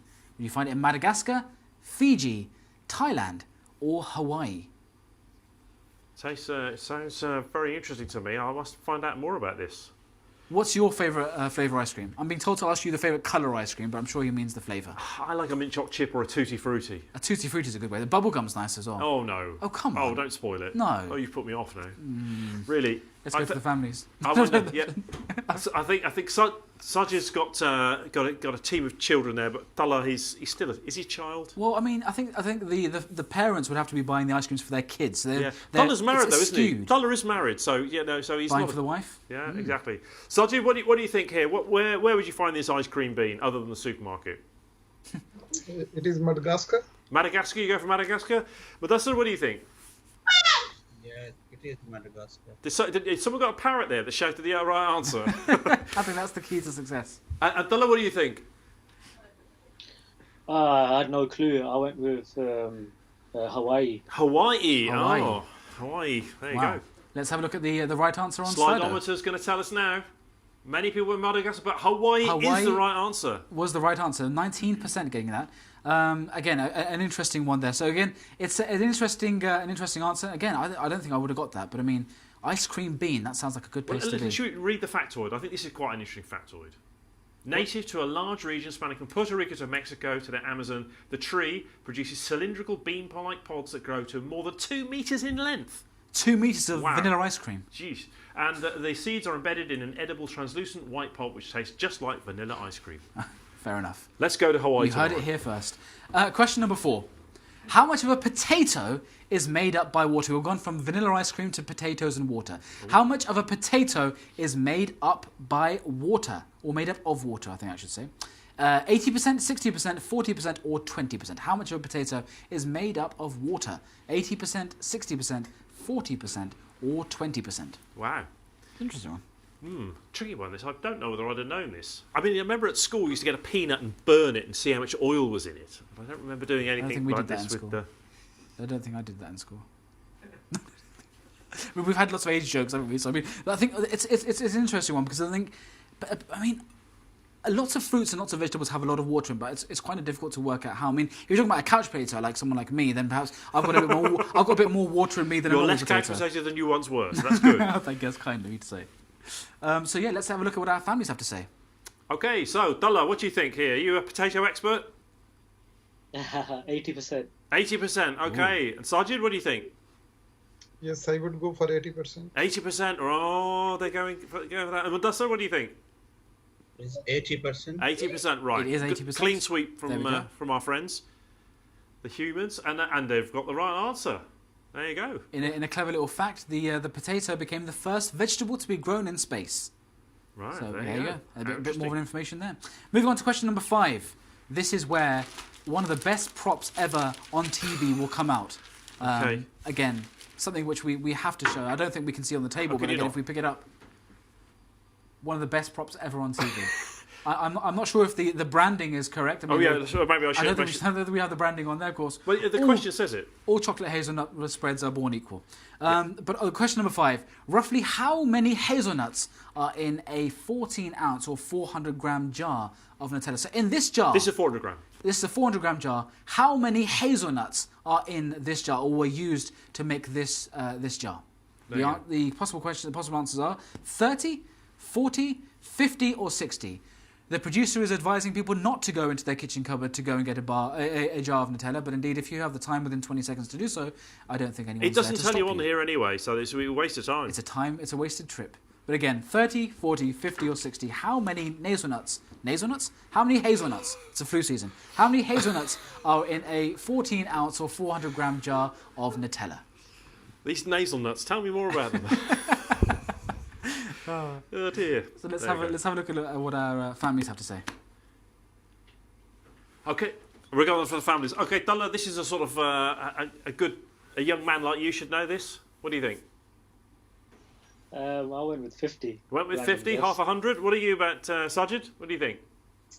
I endorse Tala 50. Endorse, right? Get an endorsement from Sajid. Mudassar, what do you think? 60. 60, gone higher. It's gone higher than 50. Okay, so the maximum number of hazelnuts you can fit in is 50. 50. 50, half That's a good number of hazelnuts. That's a lot of hazelnuts. I've noticed that I've said that's a good number quite a few times right now, so I'm going to try and not say that for the rest of the show. But a good number, 50, a nice number of hazelnuts is going to a jar of Nutella. Again, fantastic. Lots of people have been tuning in. Lots of people have been participating in the quiz. We have a large number of people that have been giving in their answers, and I'm happy to see lots of them are getting the right answer. Again, remember, you're doing this for 2 reasons. 1, you're doing it because it's fun and you want to have some of the fantastic prizes. The Samsung tablet given by EcoWell, the Amazon vouchers that have been given out, and also the HF Humanity First merchandise. Much more packed out bag than this. Yeah, I mean, we're going into the bag. Brilliant. Well, I don't really have a lot of. There's not a lot of props in it. There's just only not a lot of props in here. You're getting a lot there's more a than hat. this. There's some HF honey, but I don't really have a lot of merchandise on There's me. a lot more than that that's going to go into the bag. This is a just school some of the bag. Small things. There's lots and lots of things. We're going to go to a small video now to tell you a bit more about what's going on, what kind of work HF UK is doing around the world. Of course, we support a lot of countries. I'm not going to tell you just how many, and you'll realise why a little bit later on. But this is going to be a video telling you about the Guinea-Bissau medical camp. Let's learn a little more. Assalamu alaikum, good afternoon. My name is Mashoud Jallo. I'm from Guinea-Bissau, as you can see. So we are much thankful in Guinea-Bissau, especially here in Cassini, to receive the Humanity First team for the support that they have been giving us since in the morning, since in the first time they have arrived here. For this medical camp have been useful for our community because we have been staying here almost for 5, 7, 8 years almost. We have without seeing a doctor or any specialist who can diagnose our disease that we have been suffering throughout here. Just to say that people were very pleased to receive Humanity First team here. Some people travel from over 24 kilometers by foot to come and attend, to come and have the treatment into this Humanity First camp. And some people cross the river, and you can see that the number of people that came across all towns across this Cassini area, and they have been get this beneficial, and they have been treated by true love and patience with Humanity First activities that we have here. So we are very thankful for them. And we are very much thankful. We know that Humanity First have a partnership with IHP that helped a lot to realize this Humanity First health camp. Assalamu alaikum.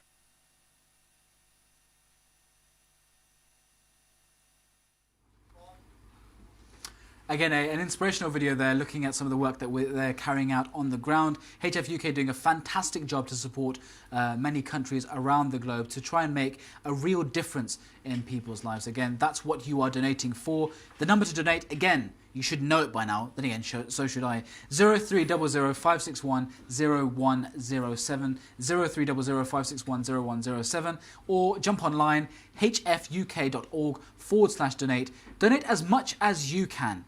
when we go out, we spend easily 50, 60, 70, 100 pounds on a meal with our family. This money can make a difference in someone's life. It can put food and water on the table of a family that would otherwise go hungry for a month. This is such an important amount of money, something that can really help people flourish around the world. A very important thing to mention. Yes, quite right too. Moving on to our next round. This is going to be a round called Inspirational People. So moving on to our first question for this round.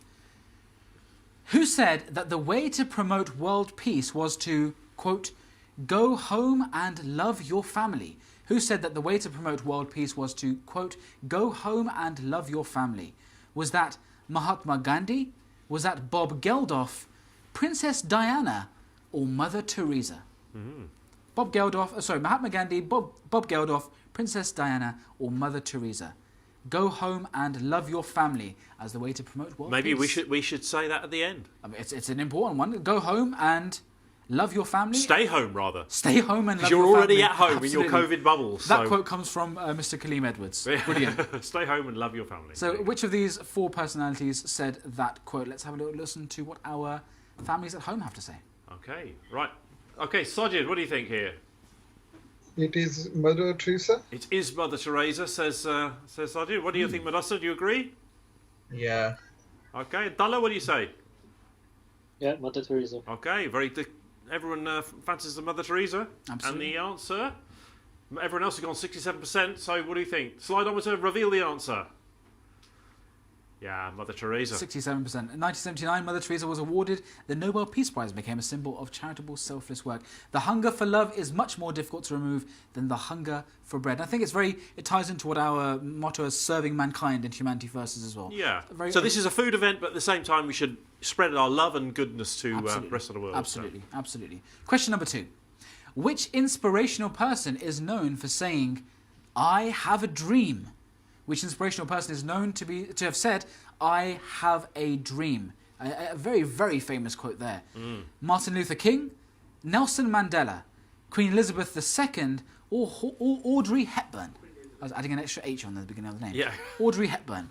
So Martin Luther King, Nelson Mandela, Queen Elizabeth II, or Audrey Hepburn? Who said the inspirational quote, I have a dream? I think that everyone will get this. I hope so. I hope so. I think this is a very straightforward and easy answer here. So I think our regional brothers will doing the clean sheet. I might not ask all of them. Vanessa, what do you say? Yeah, Martin Luther King. Martin Luther King. Do you agree? Anyone disagree? Right. No, they're all agreement. I think it's an obvious one, isn't it? Let's see what the Slidometer answer is. Yeah, 94%. 94%. I mean, Nelson Mandela would probably have said something like that. Queen Elizabeth II getting 1%. I'm not sure who voted for Queen Elizabeth II. But I'm glad Audrey Hepburn got 0. I'm sure Queen Elizabeth II did have a dream, but nevertheless. Yeah, exactly. Okay, brilliant. Next question. Who was famously arrested for not giving up their seat on a bus when asked to do so? Who was famously arrested for not giving up their seat on a bus when asked to do so? Now, we're not talking about the number 35. We're not talking about a very common day occurrence. This is a big one and a historic moment. Is it A, Malcolm X, B, Rosa Parks, C, Emmeline Pankhurst, or D, Ella Fitzgerald? Who was arrested famously for not giving up their seat on a bus when asked?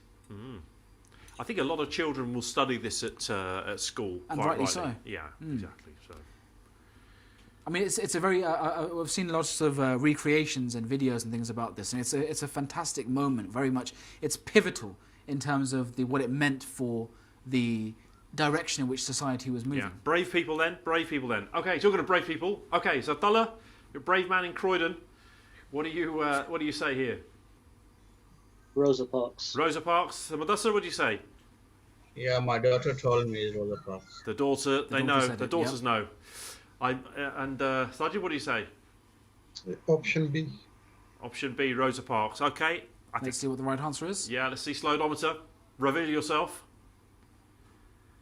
Yeah, Rosa Parks. A very strong answer there. Absolutely. Emily Pankhurst, a very popular women's figure, though, Yep. sort of the suffragette, so it's good to see her name there, but she didn't give up her seat. Rosa Parks, of course, was asked to give up her seat for a white man, and then her arrest and trial took place And this was a big movement, a big moment rather, in the establishment of rights for all people.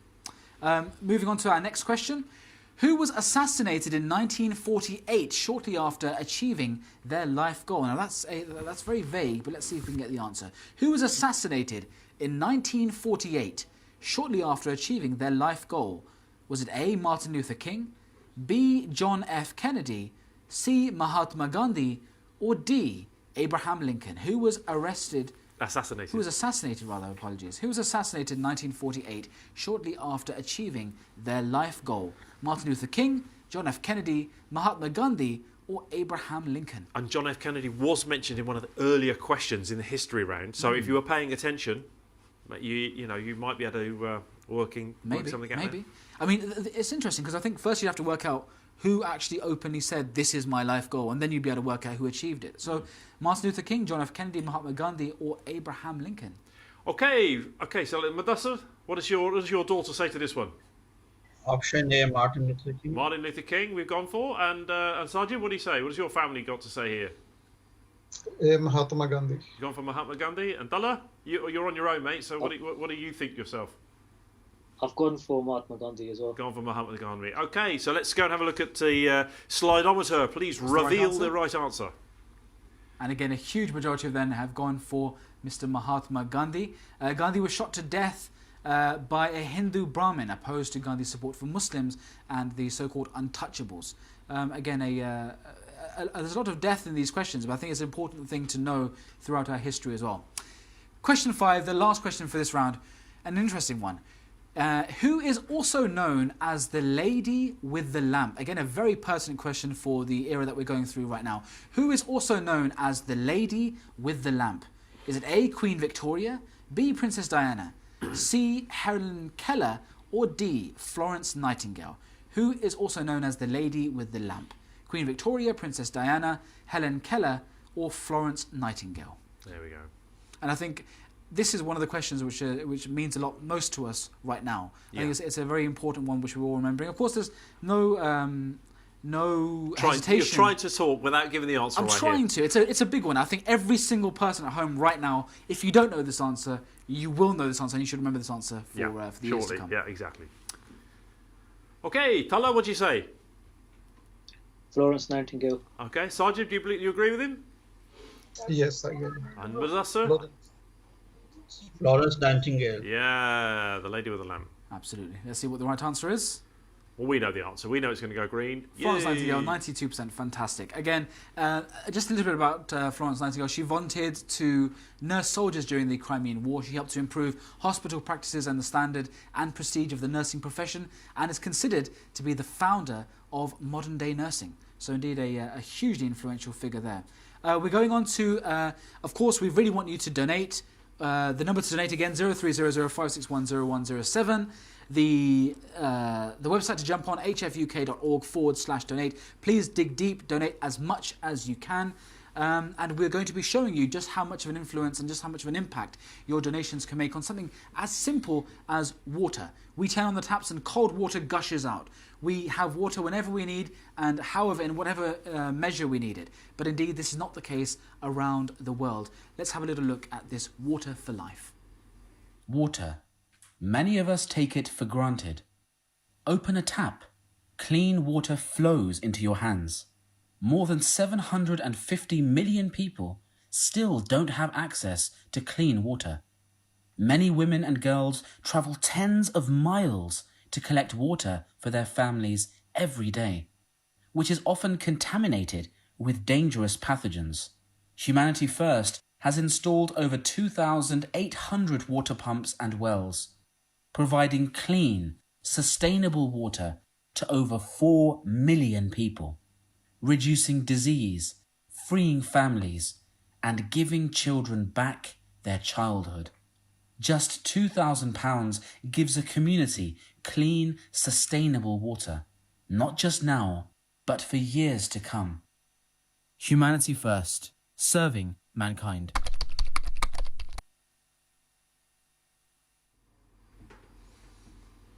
An interesting video there, giving us a bit more of an introduction to the Water for Life project, one of the foundational, very pivotal projects run by HF UK around the world. Again, this is a very interesting topic, and again, our next round is going to be on the beautiful topic of humanity first. I might wear itself. my humanity first hat. Chris has got the cap on, so again, branding all the way through. Going on to our first question. In what year was Humanity First registered as a charity? In what year was Humanity First registered as a charity? Is it A, 1984, B, 1990, C, 1995, or D, 2004? In which year was Humanity First registered as a charity? 84, 1990, 1995, or 2004? I mean, I'm hoping that we know the answer here. Yeah, I'm really hoping we get. I mean, if we don't know the answer, then I mean, what hope is left? Exactly. No, what you would say is that 3 of those were, or 2 of those are World Cup years. So if you can work it out from there, then good on you. Exactly. So, 1984, 1990, 1995, or 2004. Just a quick fact on that. This was actually.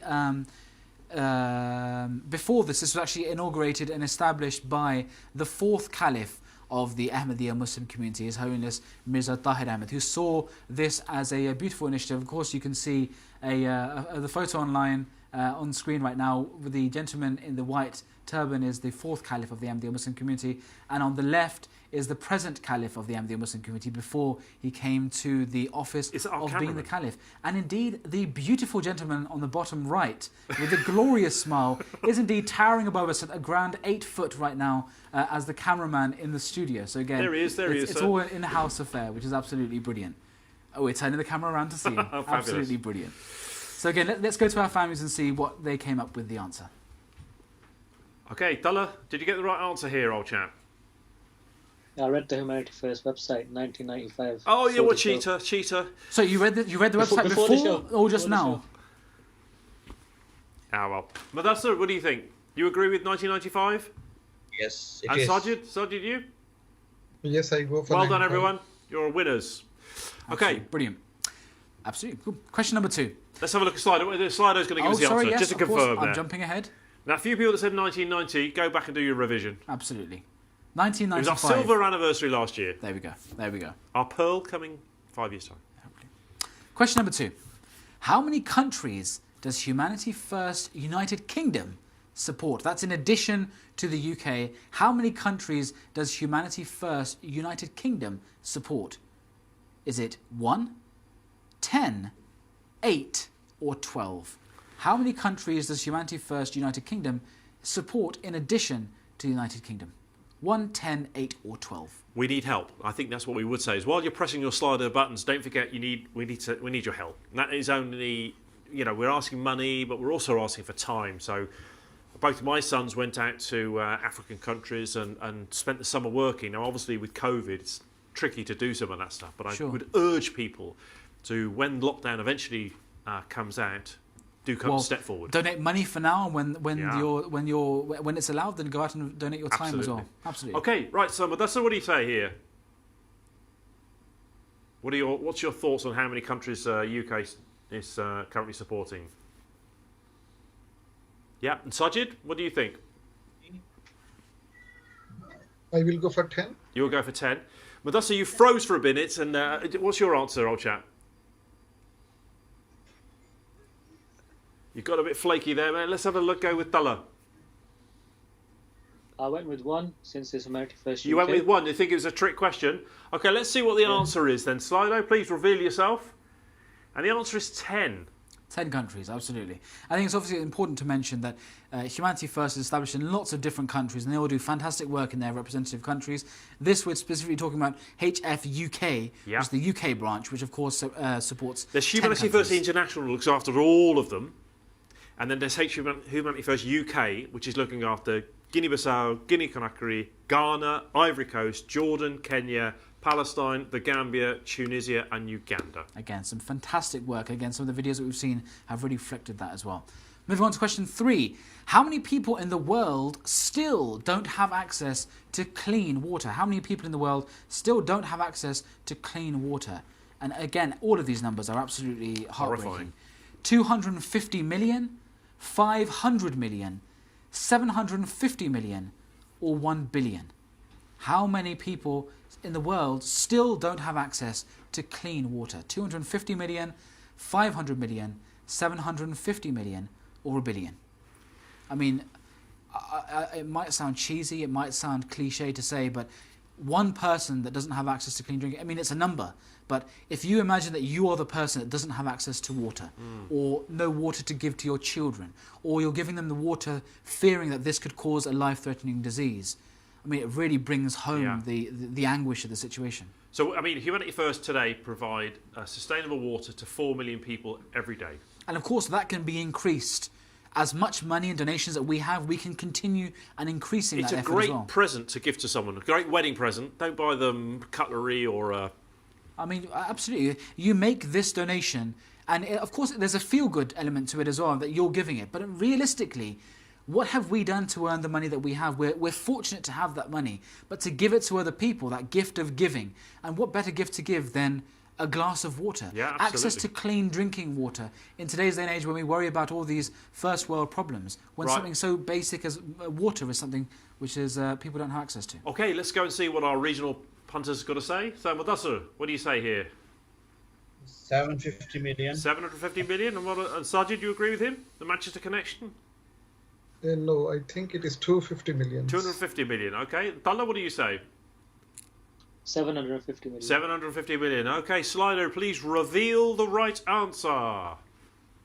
So, it flashed up there quickly, but it was... If you're quick, you saw it. Then you were horrified by a picture of me. Okay, so terrifying there that 750 million people still do not have access 750 million people. So don't anyway, have access we've to got a lot water. of work to do because we're only doing 4 million every day. Wow. I mean, if that doesn't bring home the urgency of the matter, please donate again 0300-561-0107 hfuk.org/donate. Buy yourself a water well. Buy yourself a water well. Make that donation. What do you need the money for urgently? People don't have water to drink or to give their children. What really in your life do you need that money for so urgently compared to that? Question 4.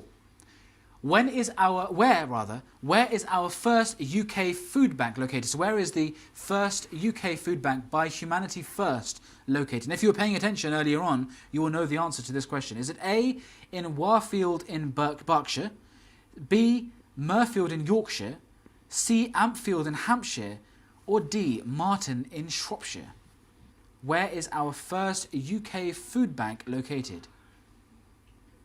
Again, that's an interesting one. But again, if you were paying attention earlier on, you will know the answer to this question. If you're good with regional accents, you would definitely have had a clue as well. Absolutely, yeah, absolutely. Now, respect to our friends that have set this up. So I think, we should, while we're waiting for people to press the go button on their Slido, big hats off, quite literally. And of course, if you're in the area, then please make donations to that particular food bank as well. I mean, they're always in need of donations. I'd like to thank the ladies of our community that have given a lot of money to this just recently, so thanks to them. Absolutely. Okay, let's go and have a look at our regional contestants. Talla, what do you say in Croydon? It was the Yorkshire accent, wasn't it? It was the Yorkshire accent, that's what you're saying. Okay, Sajid, do you agree with him? You being a Mancunian? Yes, it is in my neighbour region, northeast. Okay, northeast region speaking there. And Mudassir, you agree as well, do you? Yeah. Yeah. Solid one there. Yes, so he agrees. Absolutely. I think we're all agreed. And Yorkshire, there we just flashed up there on Slido. The answer is... It's Yorkshire. We know that. Murfield in Yorkshire. Brilliant. Okay. Question number 5, which is the last question for this section. Which major publication featured a full page on Humanity First in 2020? Which major publication featured a full page on Humanity First in 2020? Was it A, The Independent, B, The Times, C, The National Geographic, or D, New Scientist? Which major publication featured a full page on Humanity First in 2020? A, The Independent, B, The Times, C, National Geographic, or D, New Scientist? And this was something that we did in our telethon as well. So if you watched the telethon, you would know the answer to this. Absolutely.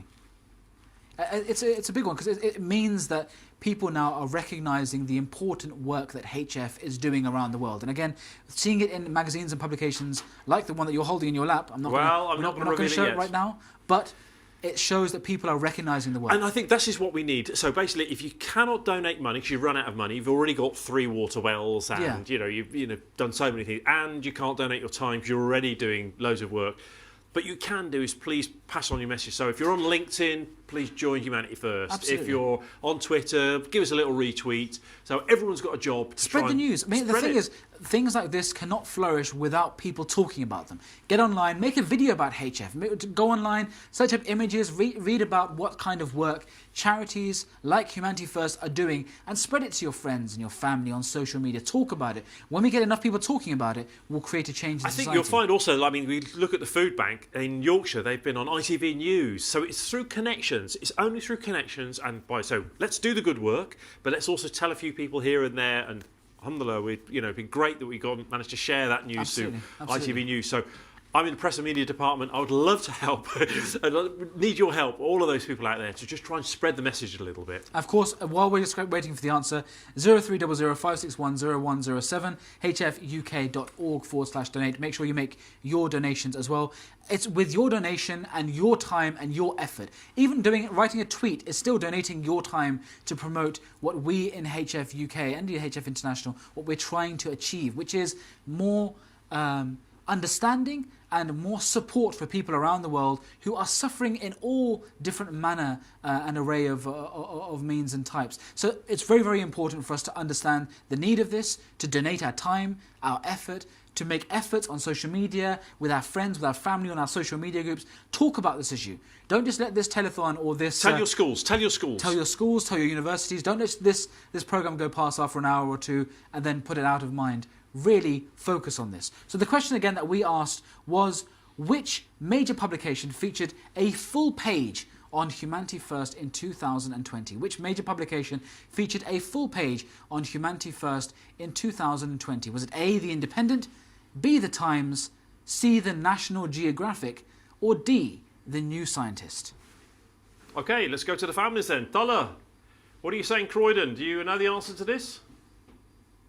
I don't. I've just taken a guess at The Independent. Okay, gone for The Independent. Sajid, what do you say? Yes, I will go for Independent as well. You're going for The Independent as well. And Mudassir, you going to break with that? You're saying something, I can't quite hear you. But I'm not that good at lip reading yet, but it's a skill that I hopefully will pick up on. He's going for Independent. I can just hear him now. Okay, great. Brilliant. So let's go and see what the answer is. Slidometer, please reveal the answer. Everyone's gone for The Independent all the times, but it's actually The New Scientist. The least popular answer, but actually The New Scientist did a brilliant whole-page coverage of Humanity First. And again, if we get a zoom in on that, it's absolutely brilliant. So kudos to them for picking up on such an important social issue. And I guess it's a push for the rest of the publications to also pick up this as well. Very good magazine, actually, for all you budding scientists. I used to read this a lot. So absolutely great. Brilliant. Very delighted they're in there. We're going to move now to a quick video talking about how you can donate and how you can make an important impact on the world around you. You can donate in 1 minute. Click Donate Now in the top right-hand corner. You can choose to donate one-off or monthly. You can select or enter an amount. If you've donated before, you can sign in to fill in your details automatically. Select Gift Aid to give an extra 25% at no cost to you.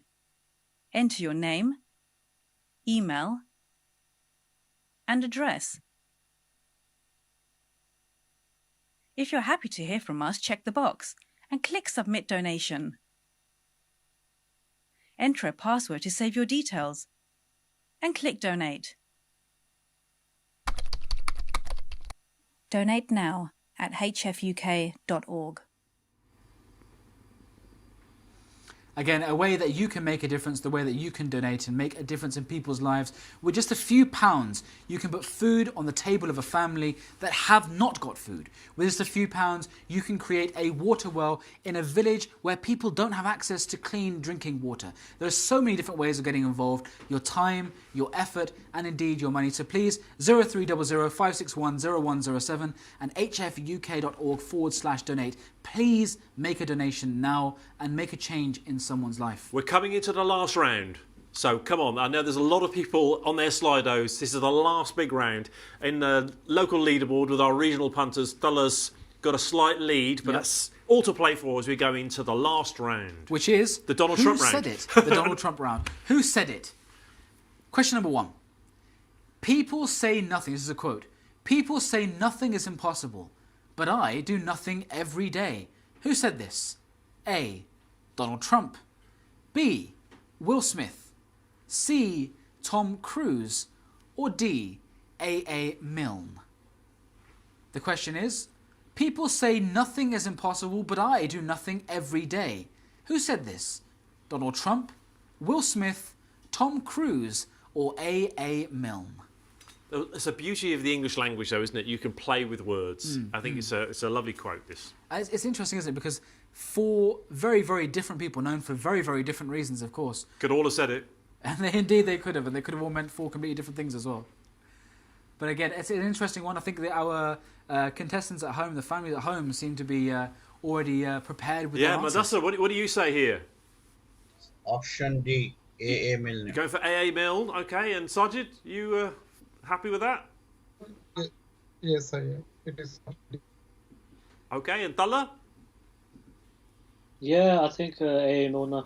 A. Milne. Okay, so let's slide on. So please reveal who the right answer is. 50% went for A. Milne. Absolutely. And it's right. It's the right answer. The English author, best known for his book about the teddy bear, Winnie the Pooh. So, brilliant. Very nice. A. Milne. Question number 2. I am so clever that sometimes I don't understand a single word of what I am saying. Was this said by A. Donald Trump, B. Albert Einstein, C. Elon Musk, or D. Oscar Wilde? I am so clever that sometimes I don't understand a single word of what I am saying. Donald Trump, Albert Einstein, Elon Musk, or Oscar Wilde? Again, could have been said by any of them. Yeah, exactly. Well, I mean, Elon Musk is an interesting character, isn't he? Indeed he is. But then again, all of them are. I mean, all of them are known for thinking in a particular way, in a certain way. And I think all of them have definitely had an impact on their field in some way or another. But again, it's who said this particular quote? Yeah, okay, right. Madassar, what do you say here? Who do you want to pick out of those 4? It's option D, Oscar Wilde. You're going for Oscar Wilde? Okay, and Sajid? I will follow my friend, Mr. Madassar. Ah, the Manchester connection. And Talla, you agree with them? I went with Einstein. You went with Einstein. Your physics coming to the fore there. Okay, slidometer, please. Let's see who is right here. A lot of people went with Oscar Wilde, and it is true. It's the right answer. Oscar Wilde said it. I'm so clever that sometimes I don't understand a single word of what I am saying. And the factoid?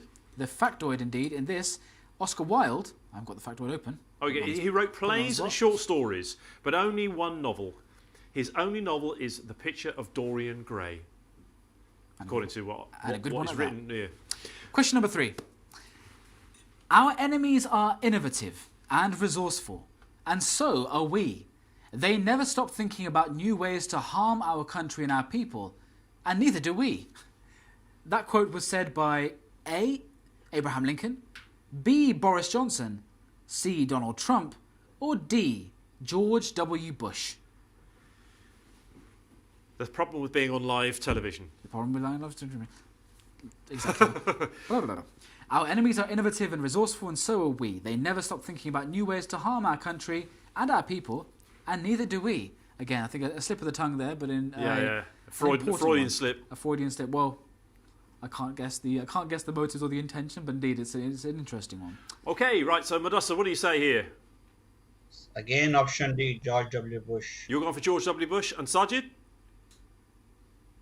Yes, it looks like American thought George W. Bush. George W. Bush. And Talla, do you agree with him? Yep, George Bush. George W. Bush. George W. Bush. Let's see if that's the right answer. A lot of people went for George Bush. Over 70% George W. Bush, and that seems to be the right answer, so congratulations to everyone at home. This was actually said of a quick factoid. At a signing ceremony for a defence spending bill on the August 5th, 2004, Bush gave an unintentional progress report on the war on terror. Even more disturbing is the fact that he was reading from a prepared text, which indeed, that's a mistake if ever I heard one.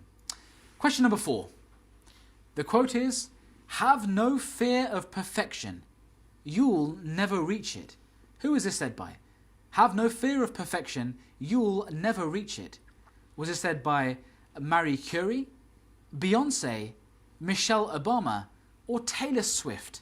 Donald Trump doesn't appear in this question. Donald Trump even though this is a answers. Donald Trump round. Have no fear of perfection. You'll never reach it. Marie Curie, Beyonce, Michelle Obama, or Taylor Swift? Well, it's one scientist there. Well, is Michelle Obama a lawyer? Was she a lawyer? I'm not sure. Well, I would say a politician, 2 artists, and a scientist. Okay, so who said this Donna, quote? You did science. Do you think it's Marie Curie or Beyonce? I have no idea. You have no idea. Who did you go for in the end? Marie Curie. You went for Marie Curie. Madassan, what do you say?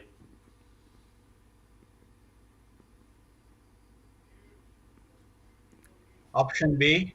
Okay, and Sajid, what do you say? I am just guessing for option D. You're guessing. Okay, guessing's not bad. I mean, at the end of the day, you can't Google it. You can't ask Alexa. It's better than staying quiet. Exactly. Okay, right. So let's see on Slidometer. Reveal the penultimate answer. Marie Curie. Marie Curie with 34%. She's right, though. A lot of people seem to think Michelle Obama said that, which is interesting. Which seems the sort of thing that, it's important. It's a nice quote. Marie Curie, of course, was the first woman to win a Nobel Prize in 2 different categories, physics and chemistry, and the first woman to obtain a PhD degree from a French university. Now, moving on to our last question. And this, of course, is the last question, the absolute last question of the entire quiz. So again, for all of you at home, thank you for joining us, and thank you for being with us in this. And again, we hope you get this answer right as well. Quote, I feel like I'm too busy writing history to read it. I feel like I'm too busy writing history to read it. Who is this said by? J.K. Rowling, Kanye West, Donald Trump, or Leonardo DiCaprio? I feel like I am too busy writing history to read it. J.K. Rowling, Kanye West, Donald Trump, or Leonardo DiCaprio? What are your thoughts? Well, I mean, strange. You wouldn't. Donald could have said it, couldn't he? He could have said it, but we just don't know. I wouldn't know what the answer is. J.K. Rowling, Kanye West, Donald Trump, or Leonardo DiCaprio? I don't Who can you lead imagine people saying astray. it? I can imagine all of them saying it, but I mean, there's obviously only one right answer. Yeah. Okay, right. So the final time then. Thanks very much for being there. But Mandasa, what do you say? Option B. Kanye West. Kanye West. Okay. And Sajid and your family? You got your daughter there poking in? Kanye West. Kanye West. Okay. And what, Dalla, for one last time in Croydon, what do you say? Yeah, Kanye West. Kanye West. Okay, Slidometer. We're going to go and see what the right answer is. 238 people have been in the quiz. And for the last time, Slidometer, please go green for... Should be Kanye West. Should be Kanye West. Okay, Kanye West it is. Okay, so that is the final question. It's been revealed. And so with the Slidometer, we're going to see the leaderboard now. Hopefully our technologist will put the leaderboard up on the screen. Dalla was winning. And so we have a winner. I can't read that very well, but it's a double barrel name, Mr. Congratulations, Janina Harvey Bruin. Oh, fabulous. So fantastic. Congratulations to 42 out of 50. That's a pretty good score. That's better than I did. Oh, there's a tie. There's a tie. And I had the answers. For the prizes, of course, just to remind everyone viewing it at home, only those people that actually bought the tickets to participate officially in the quiz will be eligible to receive the prizes. But of course, congratulations to absolutely everyone at home for taking part. And again, we've had a brilliant time talking about it. And I hope everyone at home has very much enjoyed their time. So there's three. I mean, basically, let's be honest. There's 3 quizzes here. There's our internal battle. Yep. Which we're going to find out shortly. Yep. Who won that internal battle? Then we had the people that bought tickets. They're in playing for the prizes, and then there's everyone. So that leaderboard there was everyone in the whole world. That's absolutely everyone that's taken part so far. Yeah, 283 people or 238 people that were involved. Yes. That's what that leaderboard showed. So that doesn't necessarily mean that they... and of course, the top 10 people should contact us at events@hfuk.org. So that's events@hfuk.org. So if you saw your username as one of the top 10 winners on this quiz, contact us at events@hfuk.org, and then you can leave your details, and we'll get your prizes out to you. Of course, the big prize right now that everyone's had, I'm hoping has had so far, are those pizzas, of course. Oh, yes. I hope they've been delivered. I hope you've enjoyed them, or if you're enjoying them, then even better. I hope the taste lasts for many years to come. Is that a real thing? Can I say that? Yeah. I don't know. I mean, I think it was the first time we've ever done it. So please, if you're happy with the way we've done things, then great. If you're not happy, then please let us know quietly. Absolutely. And we will always try and, we're always open to inspiration and your ideas and your contributions, because without your contributions, Humanity First can do nothing. Absolutely. So big thank you for everyone. And make everyone. sure you donate. Of course, hfuk.org/donate. Please, even now, even when this programme and this broadcast is finished, we hope you've enjoyed it. But the charity work doesn't stop. The endeavour and the efforts don't stop. They carry on day in, day out. People are on the ground making a difference. So please, www.hfuk.org/donate. And also 030056100107. Make your donations. Dig deep. Imagine it's your own family. Of course, I'm been told to say that if your pizza has not yet arrived, then please also give the same number a call, 030056100107. Make a donation. And also follow up on the delivery time of your pizza. So again, very, very important. We really hope that you've enjoyed today's show. Thank you for being part of it. Again, thank you very much for tuning in at home. Congratulations to the top 10 people that have made the top of that leaderboard. The HF merchandise, the Amazon vouchers, and of course the fantastic Samsung tablet donated by EcoWell. By EcoWell. So a great big thank you to them. Thank you to everyone tuning in at home, and we'll leave you with a quick message to please, of course, jump on social media, subscribe, spread news and spread discussion about the work that we've been doing, and we'll leave you with a couple of photos and some images of people that have been receiving the pizza. So there is some definitely, success. There's definitely success. pizzas that have been received. I see pizza here, so so we know it's been working, and we hope your pizza has got to you as well. So we'll leave you with some photos and some images of the fantastic pizzas. Again, please, HF delivers, and please, we want you to deliver as well. Send in your donations, send in your time, donate, make a difference, make an impact, make a change. From everyone here in the studio, we'll leave you with those images, and good evening and good night. May the peace and blessings of God be upon you.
Some funds were raised entirely for the sake of helping the suffering humanity. I decided to spend that money on the poor people, and that is exactly what we are doing. Not only in one country, but in Ghana, in Nigeria, where are the people suffering. Moreover, we had means of helping people with human sacrifice, which, coupled with the meager financial resources, makes a sizable contribution. But without that human sacrifice, that small contribution financially would not mean anything. Now, our experience tells us that if we spend money ourselves for a good cause, the result is 10 times more satisfactory.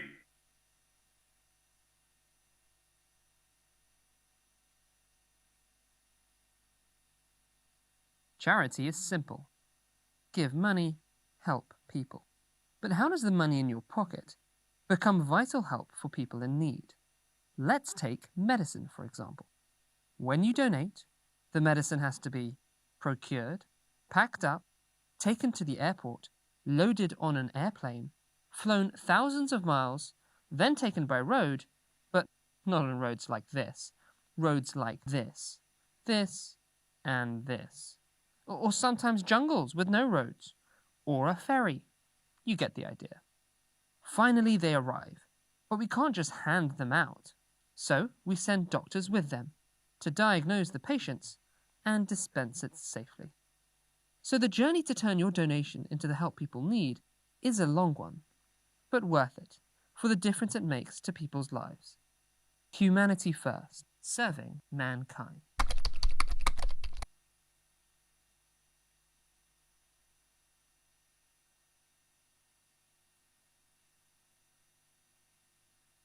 When you think of school, what do you think of?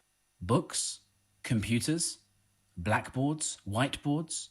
How about a building with walls and windows? The fact is, when you think of a school, this is not the picture in your mind. Some schools don't have books, computers, blackboards, whiteboards, or even walls. Over 200 million children can't even go to school. Transforming classrooms with books, equipment, and vibrant environments, and even building schools. Humanity First has built 34 schools because education is the only way to break the cycle of poverty, providing opportunities to children that have none. Give a child a chance at life. Humanity First, serving mankind.